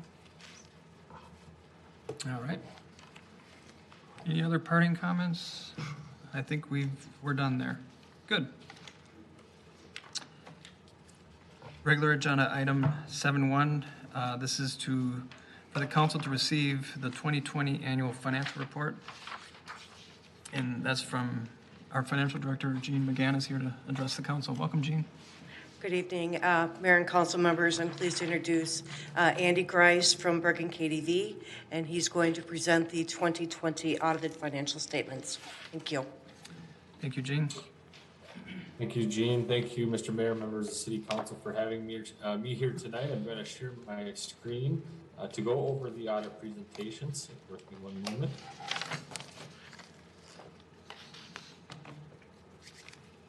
All right, to begin, just wanted to go over our role as your auditor and the role of management. It is management's responsibility to prepare the financial statements, and then it's our job as your auditor to come in, test, examine, look at the underlying documentation to support the numbers and disclosures in your financial statements, and ultimately give an opinion on the financial statements. When it comes to that opinion, I'm happy to report that we are issuing a clean or an unmodified opinion, which is the best that we can give as your auditor. What this means is that your financial statements are fairly presented in all material respects. We also had a single audit in accordance with the uniform guidance. The city received a significant amount of approximately $1.8 million in coronavirus relief funds. And whenever the city expends more than $750,000 of federal awards, it does trigger a compliance-specific audit, and we did select that program to test this year. And when we test that program, we're looking for any non-compliance related to that grant, and also test internal controls over compliance with that grant, and we had no findings to report. We also issued our report in accordance with government auditing standards. This report has us take a look at your internal control over financial reporting. We had one finding to report there at a significant deficiency level, so that is a mid-level finding. The most severe would be a material weakness, but this particular finding was at a significant deficiency level. And then we also issue our report on Minnesota legal compliance. This report has us take a look at certain provisions that the Office of the State Auditor requires, and that includes conflicts of interest, your deposits and investments, contracts and bidding, other miscellaneous provisions, and had no findings to report in regards to Minnesota legal compliance. Now, when it comes to City Council's role as it relates to the financial statements, that is adopting and approving the budget. And the budget for 2020 called for $15.6 million in revenues, just over $16 million in expenditures, some other financing sources, but anticipated no change in fund balance for the year. When we look at actual results, actual revenues came in at $16.5 million, about 5.7% better than anticipated. On the expenditure side, actual expenditures came in at $15.6 million, about 2.9% less than anticipated. And as a result, there was a surplus of revenues over expenditures of about $886,000, about $1.4 million better than anticipated. So I ended up having an increase in fund balance for the year of about $1.4 million. Now, when we look at the details on each the revenue and expenditure side, when we look at revenues, we did have a $1.8 million variance there due to those coronavirus relief funds coming in for the year and again being over budget as a result. And then another significant variance was in the license, permits, fines, and charges for services. That came $858,000 less than anticipated. This is where the community center and pool activity is at, and that, of course, had a very significant, was impacted significantly from the pandemic. And then when we look on the expenditure side, the main driver there, again, was in parks and recreation. With the decrease in activity in those programs, also had a related decrease in the related expenditures, and again, causing that variance from budgeted amounts. Going on to the next slide here, we're showing this general fund balance for the past 5 years, and the results that we just saw there with the budget to actual results did have an increase in fund balance, increase of about 19.5%. And when we look at the different components of fund balance, unassigned portion represents about $7.4 million. City Council does have a policy in place to maintain an unassigned fund balance equal to 45% of the subsequent year's budget. At the end of the year, ended the year at 44% of the 2021 budget. Now, when we look at the 5-year history for general fund revenues, we're going to see some significant changes here. Again, intergovernmental revenues increasing significantly from $1.9 million to $3.6 million due to the coronavirus relief funds being received. The other significant increase you're going to see here is in the property tax category. That went from $9.7 million up to $11.4 million. And one thing to note here is the change in the accounting for property taxes. There's a more significant portion being allocated to the general fund here in 2020 as some certain capital project funds have gone away. And those related levies are now included here in the general fund, but there are some offsetting expenditures as you are now utilizing internal service fund to help plan and account for a lot of that capital related activity. Again, charges for services saw a significant decrease, $808,000 in 2019 compared to $333,000 here in 2020. Again, a lot of that being pandemic related, also less activity in licenses and permits, and then other revenue being fairly consistent with the prior year. Going on, looking at the proportion of expenditures or how that's allocated between programs, there really wasn't a significant change from 2019 to 2020. Most programs remain fairly consistent with the prior year. And then going on to the next slide, this shows the general fund expenditures for the last 5 years. And there was an increase of about 10% or $1.4 million from 2019 to 2020. Largest increase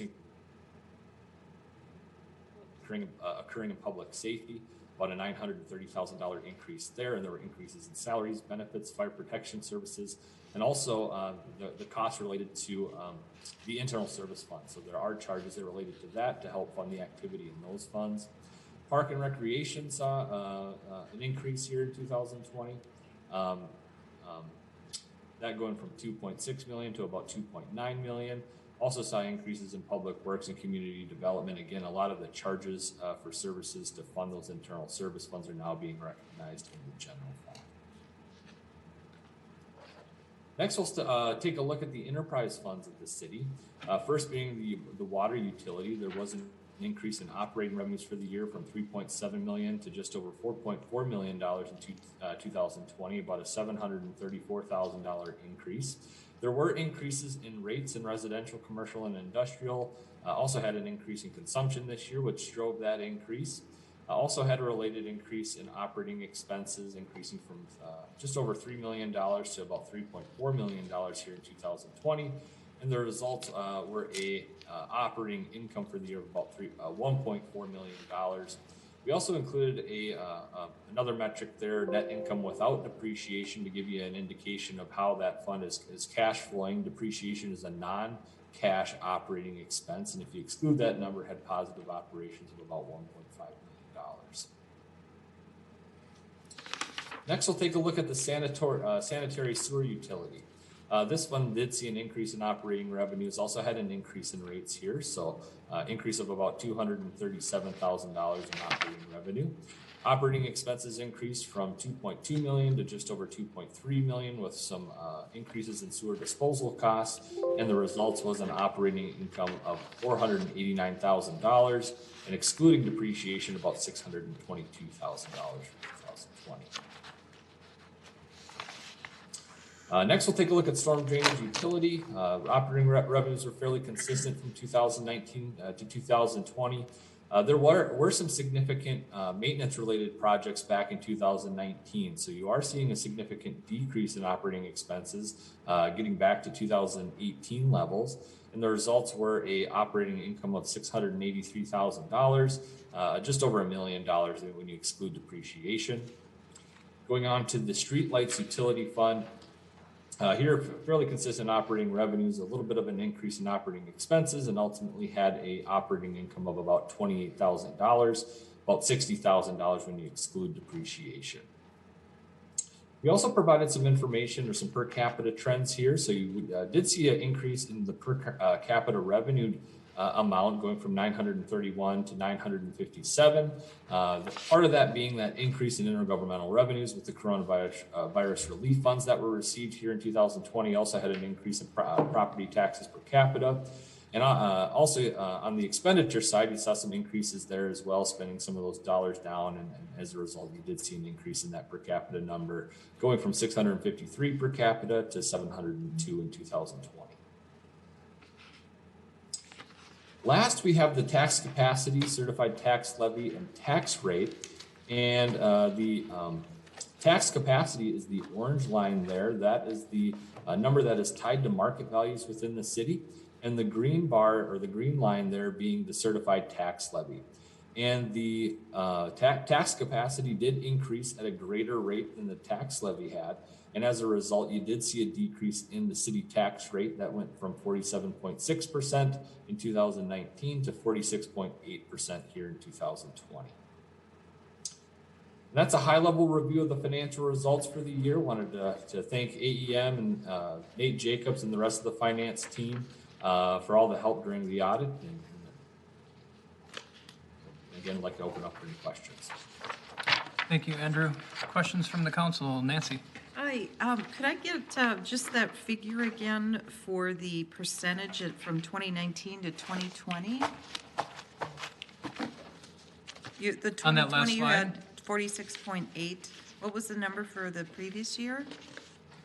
47. Are we talking about the fund balance as a percentage of the budget number? I believe so. You had mentioned those 2 percentage points near the end of slide for tax capacity. Is that our tax capacity Yes, percentage? so the city tax rate did go down this year from 47.6% down to 46.8%. Perfect, thank you. All right, other questions?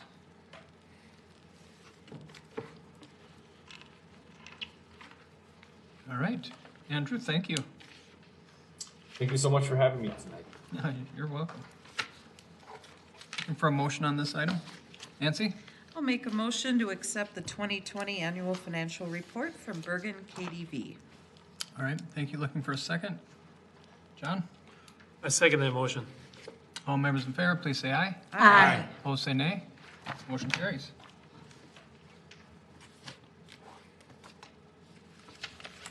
All right, second item of our regular agenda is the disbursements of $25,000 or greater. I'll read those into the record at this time. They're fairly short. Health Partners for June health insurance premiums for $119,000 $362. Min para for the employee and city required contributions from pay date 5/28/21, $62,106. Center for Energy and Environment for Home Improvement Loans, program costs of $31,786. Golden Valley Joint Water Commission for the May water costs, $126,524.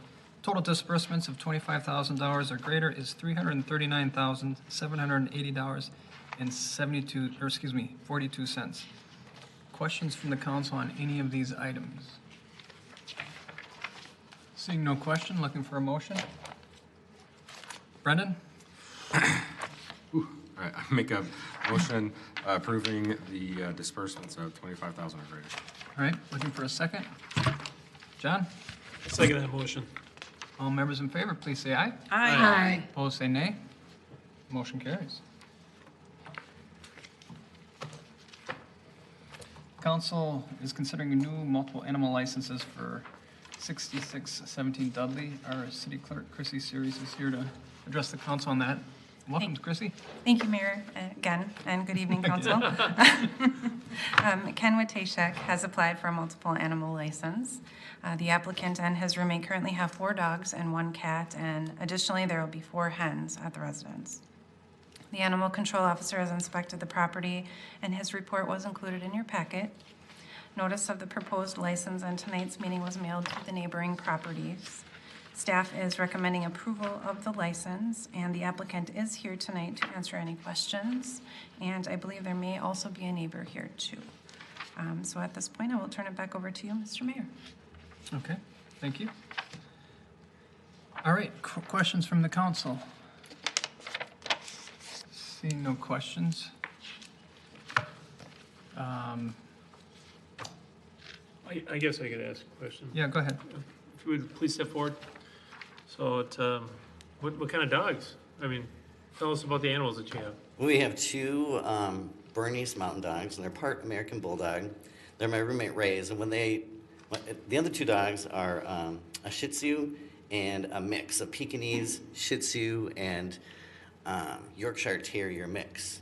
And so when my roommates, when their housing situation went precarious, they didn't have a place to go to keep their dogs, so I let them stay at my house with the 4 dogs. The 2 big dogs, the Bernese Mountain Dogs, are older. They're 13.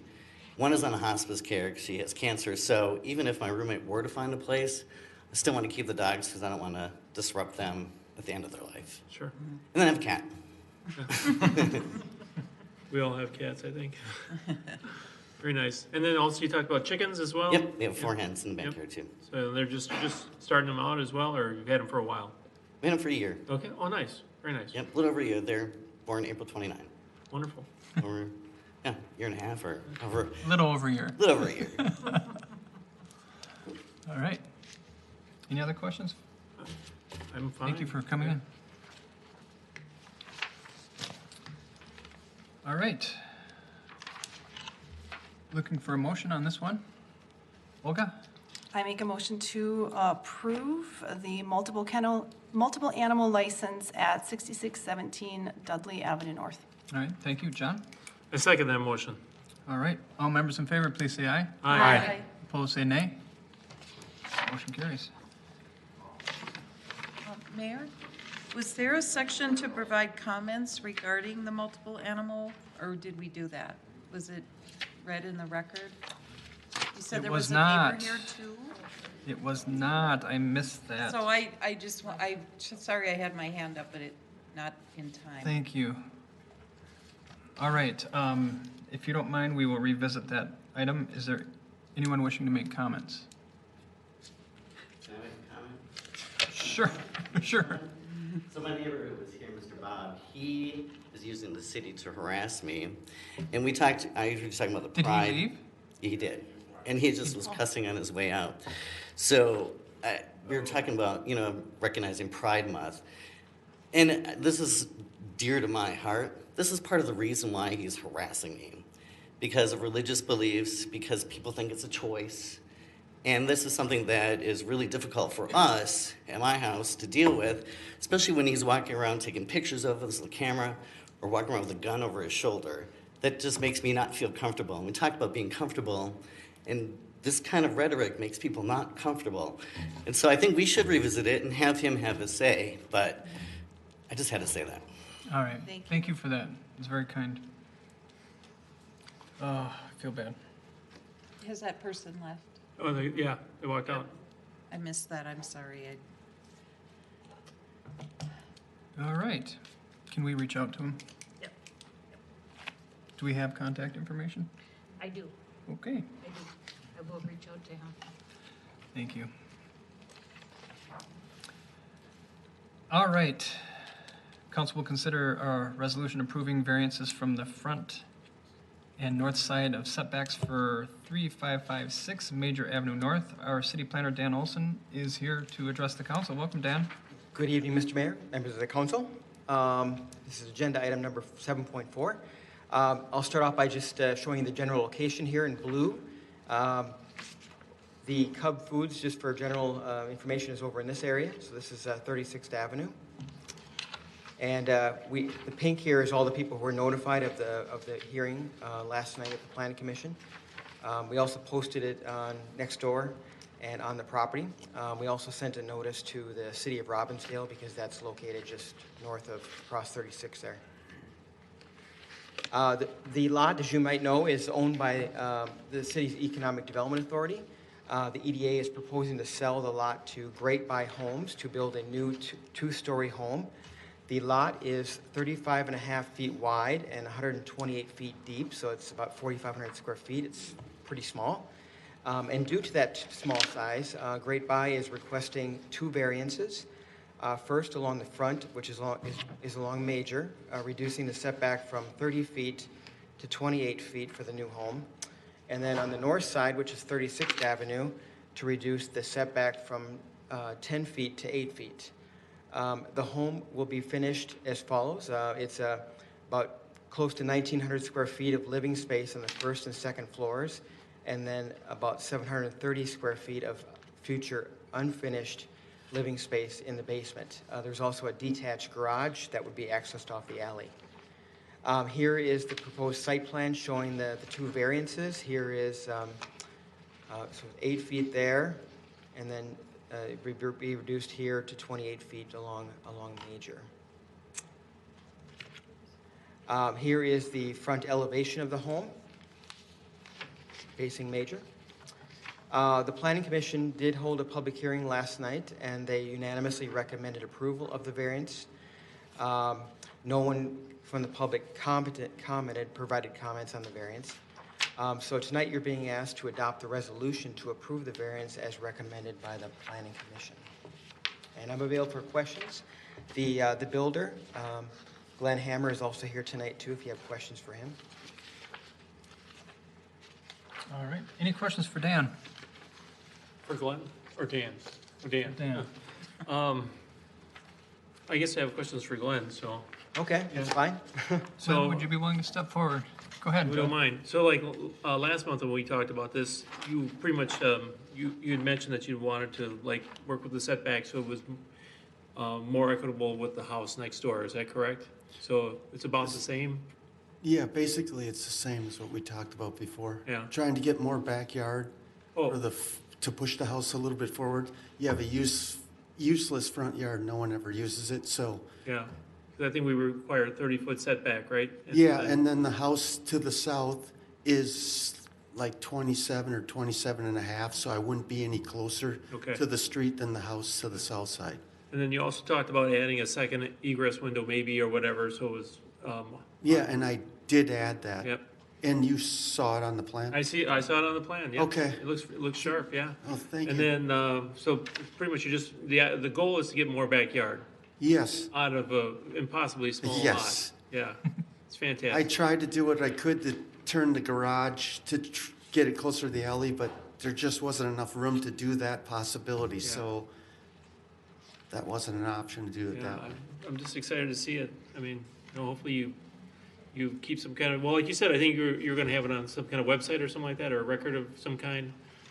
Kind of like you can watch it progress over time, was that? That Maybe must have been someone else. It was all right, I'm sorry, all right. Maybe we'll do that. Maybe Crystal might promote small lots here in the city, so very nice. Thank you. Yeah. All right, any other questions for Glenn? Oh, just a comment. I really like the design. I like the patio behind the house, between that and the garage. I think that's a really nice use of space and break that up. Thank you. Yeah. Tried to do what we could to make it appeasable. It's, if I try and design houses, if I lived there, what would I want? Yeah, yeah, you can see it. It looks great. Really Thank like you. it. You can build more homes here. Well, talked about that. we'd like to. I'd like to introduce my realtor here, Sean Rogers. Hi, Sean. And we're looking forward to doing future work with the city. Yeah. Great. Well, Because we have some big lots that we can subdivide. That's kind of a unique thing about our city. So That would be something to be interested in. This one was what was available at the time, and it Right. was challenging, but thought I'd take it on. yeah, we definitely have, we have large lots with smaller homes on them, and we've had some situations where, those lots been bought or homes been bought, and then they were basically demoed the house and then subdivided the 2 lots and built 2 homes on them. Yes. We also have another feature here, accessory accessory dwelling units. accessory dwelling units too. So, you can have kind of like so-called mother-in-law type. Sure. Yeah. So we have some homes that have had that, but we also have some new homes that have added that feature to them. So a lot of opportunity here. So Great. please, take a look at what we have. Love to hear it. Awesome. Thank you. Yeah, Thank you. there are some deep lots that can literally have practically a house built behind them. So, yeah, accessory dwelling units is a real option here, so don't dismiss that one. I've been in the housing industry for about 30 years and then commercial bricklayer prior to that, so I've been around for a while. Yeah, Very cool. good. Nancy? Oh, I'll make a motion if we're ready. Yep, let's go for it. Right. I would like to make a motion for a resolution adopting or approving a variance for 3556 Major Avenue North. All right, looking for a second. John, or Therese? Let's go Therese. Second. All right.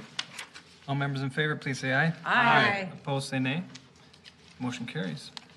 Thank you very All right, much. Glenn, thank you.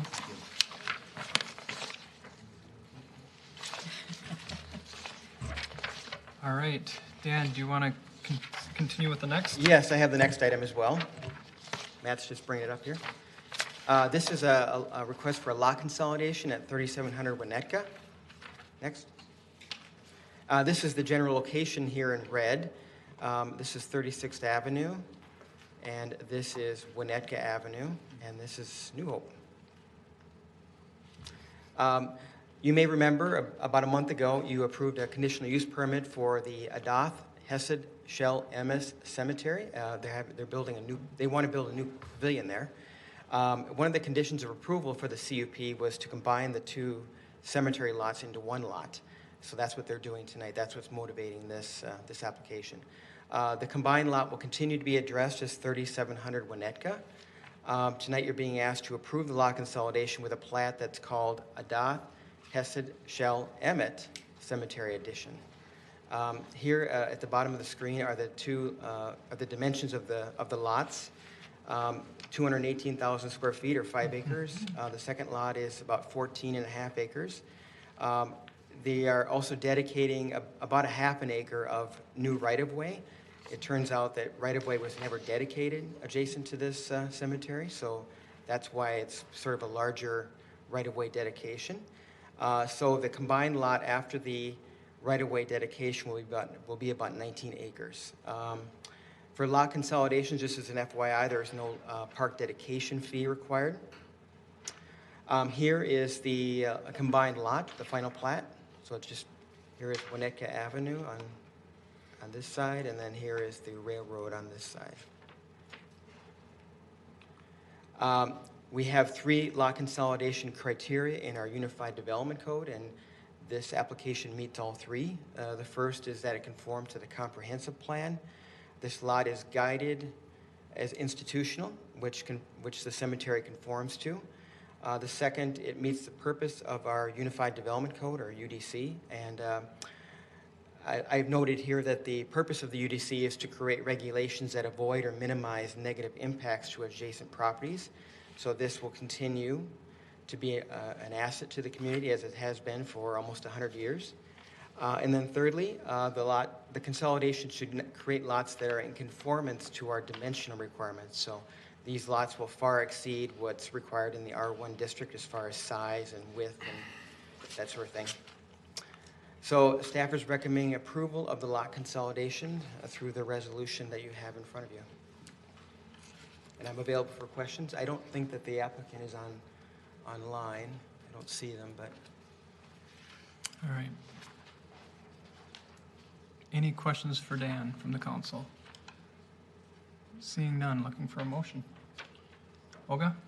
I make a motion to approve the resolution for a lot consolidation at 3700 Winnetka Avenue North. All right, looking for a second. Brendan? I'll second that. All right. All members in favor, please say aye. Aye. Opposed, say nay.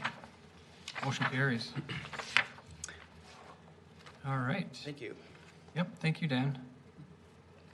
Next, the council will consider authorizing execution of a grant. Our city manager is here to address us on that. Thank you. As you know, through the efforts of our local legislative delegation, the city was lucky enough to get $4 million towards the cost of our police station project. And that money is available to the city on a reimbursement basis, but prior to submitting requests for reimbursement, we need to execute a grant agreement with the city. The grant agreement requires that we state the useful life of the building, which is 50 years.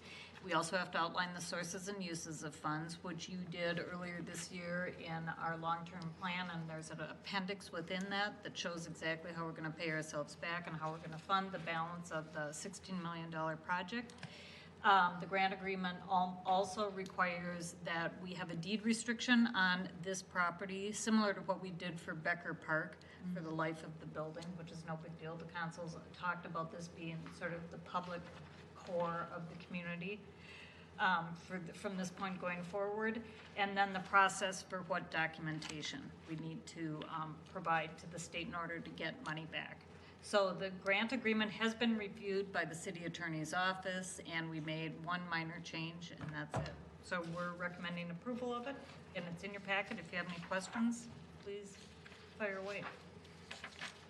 So I heard you say that this will forever be city-owned property. For 50 plus years. Correct. For The life 50, of the police station. just for the life, okay, great, perfect. It will expire. Okay, I heard you wrong then. No, I probably didn't say it clearly. It's like, what? Don't remember that. All right, any other questions? Brendan, There's no questions. I'd like to make a motion. go for it. All right. I'd like to make a motion authorizing the execution of a grant agreement with the state of Minnesota and committing the funds for a new police station project. All right, thank you. Nancy? I'll second. Thank you. All members in favor, please say aye. Aye. Opposed, say nay. Motion carries. Our recreational director has already made it to the podium. He is here to address the council on Valley Place and Bass Lake Parks. Well, good evening, Mr. Mayor. Good evening. City council members. We're here tonight to request approval of a resolution to do some additional work in the parks. The work is being done in a couple of parks that have projects underway already. The first one is Bass Lake Park. You may recall we were here earlier this year approving a purchase of a picnic shelter. This is the next step in that, and that's to pour the concrete slab under the shelter. The shelter's not there yet. It hasn't been installed, but this is part of that project. There's also a new basketball court coming and then new park trails. So you can see $6,000 of this agreement is for the slab on the shelter and $35,000 roughly is for new park trails. At Valley Place Park, we have a new play area which has been installed, and we're doing some building improvements as well and some accessibility improvements with trails and restroom improvements. $46,000 roughly of this proposal is for work on those trails. I notice the title of this slide is wrong, so please ignore that. But so we did receive 3 quotes for the concrete and trail work for these 2 parks. The low quote was from Odessa 2 Limited in the amount of $88,210. So our request tonight is to approve a resolution entering into an agreement with Odessa 2 Limited to provide trail and concrete installation at Bass Lake Park and Valley Place Park in the amount of $88,210. All right. Questions for John on this one? Go ahead, Nancy. Oh, Brendan had his hand up first. Oh, thanks. That's awful kind. Go ahead, Brendan.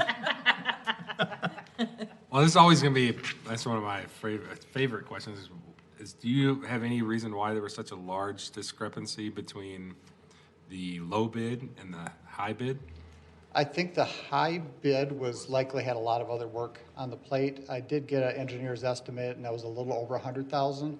So a couple of them were below that, one was above that. So, and there's a lot of uncertainty right now in the construction industry with costs of supplies and things. So Odessa 2 is a relatively small firm, and they were able to work this into their schedule. So I think that fared well for us. And just kind of a follow-up, the reason why I always ask that, usually it's with Mark that I have to ask that question, because that's a question that we get. Yes, we take the low bidder, right? But, you know, when you see when you see such a large discrepancy, and I mean, 50,000 is considerably a large discrepancy in this, for this project size.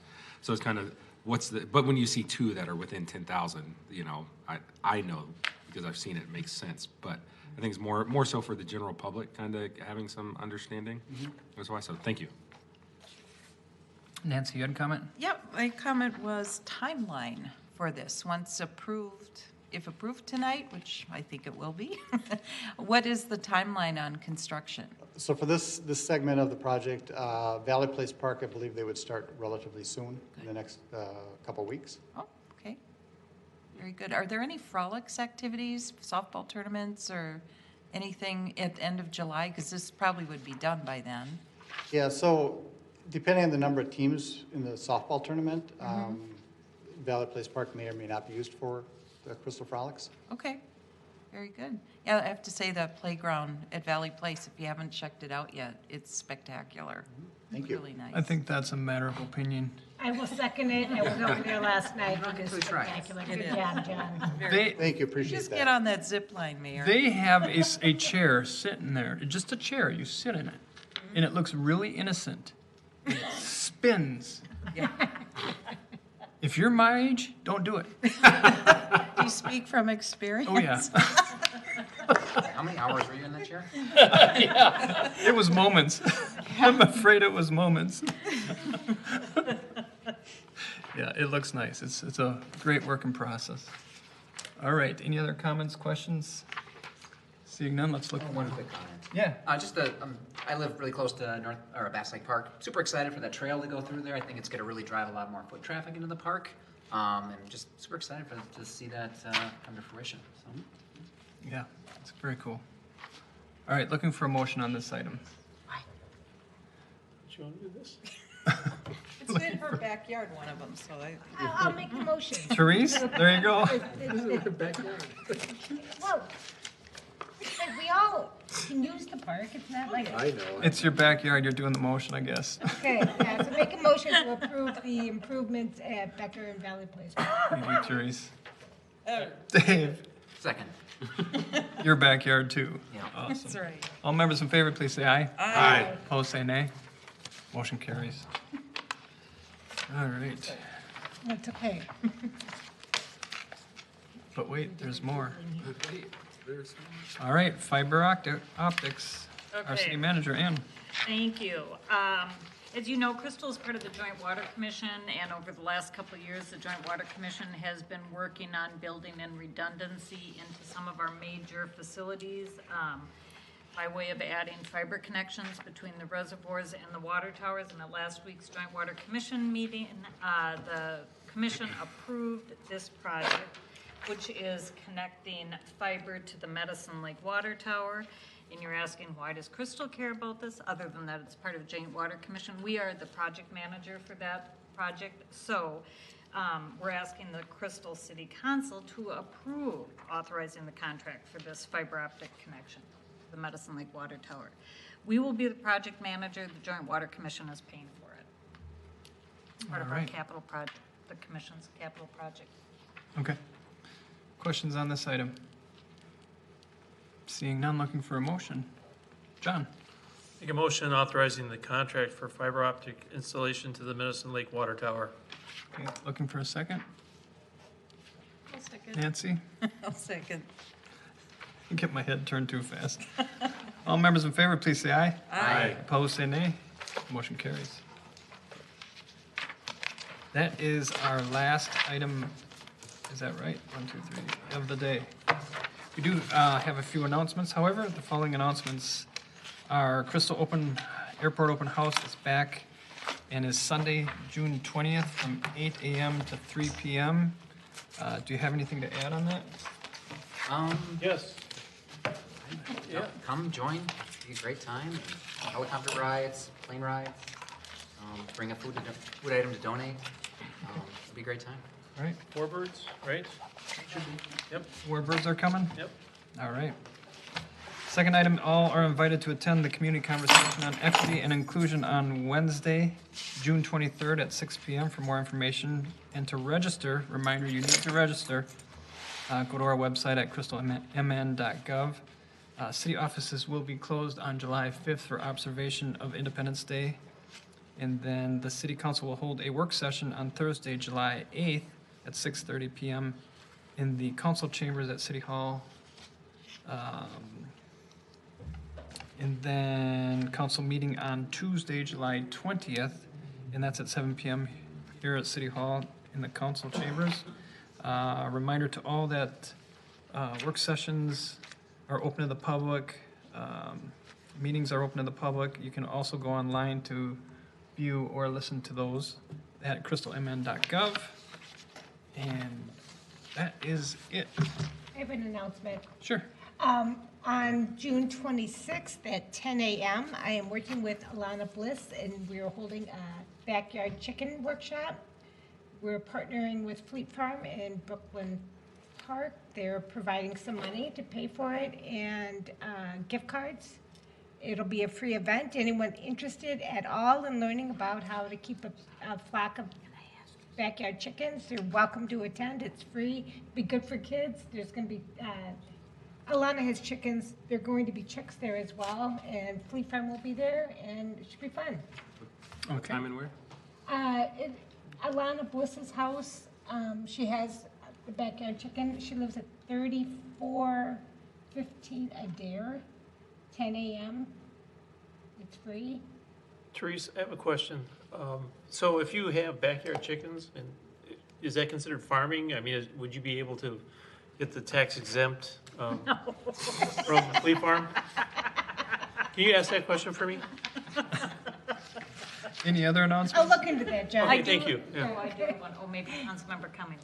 Go. Yeah, so I'm co-hosting a Blue Line driveway talk with Commissioner Lundy's office. So it's going to be at the Becker Park Amphitheater in Crystal. And we're also going to have the Blue Line project team there. So the goal is to share visualizations of the proposed station areas, hear feedback, answer questions and concerns. This is Monday, June 21st. Drop in anytime between 6 p.m. and 8 p.m. And if there's any questions, you can call me or send me an email. So very excited for that. That's the first one in Crystal, I believe. Yes. Yeah, correct. so I don't know how many of them are going to occur. This may be the only one. Please don't miss this opportunity. It's a great opportunity to have direct dialogue with them. That's awesome. And if I can add one more thing, I think staff thinks that Met Council staff will be getting us some visualizations that we hope to put in your packet this Friday, so you can at least see it before you see it at the meeting. Well, that'd be great. That'd be great. Fantastic. That'd be fantastic. All right. Any other announcements? Motion. John? Make a motion to adjourn. All right. Nancy? I'll second. All right. All members in favor, please say aye. Aye. Opposed, say nay. We are adjourned. Have a great week. One day I'm going to be a rebel and oppose.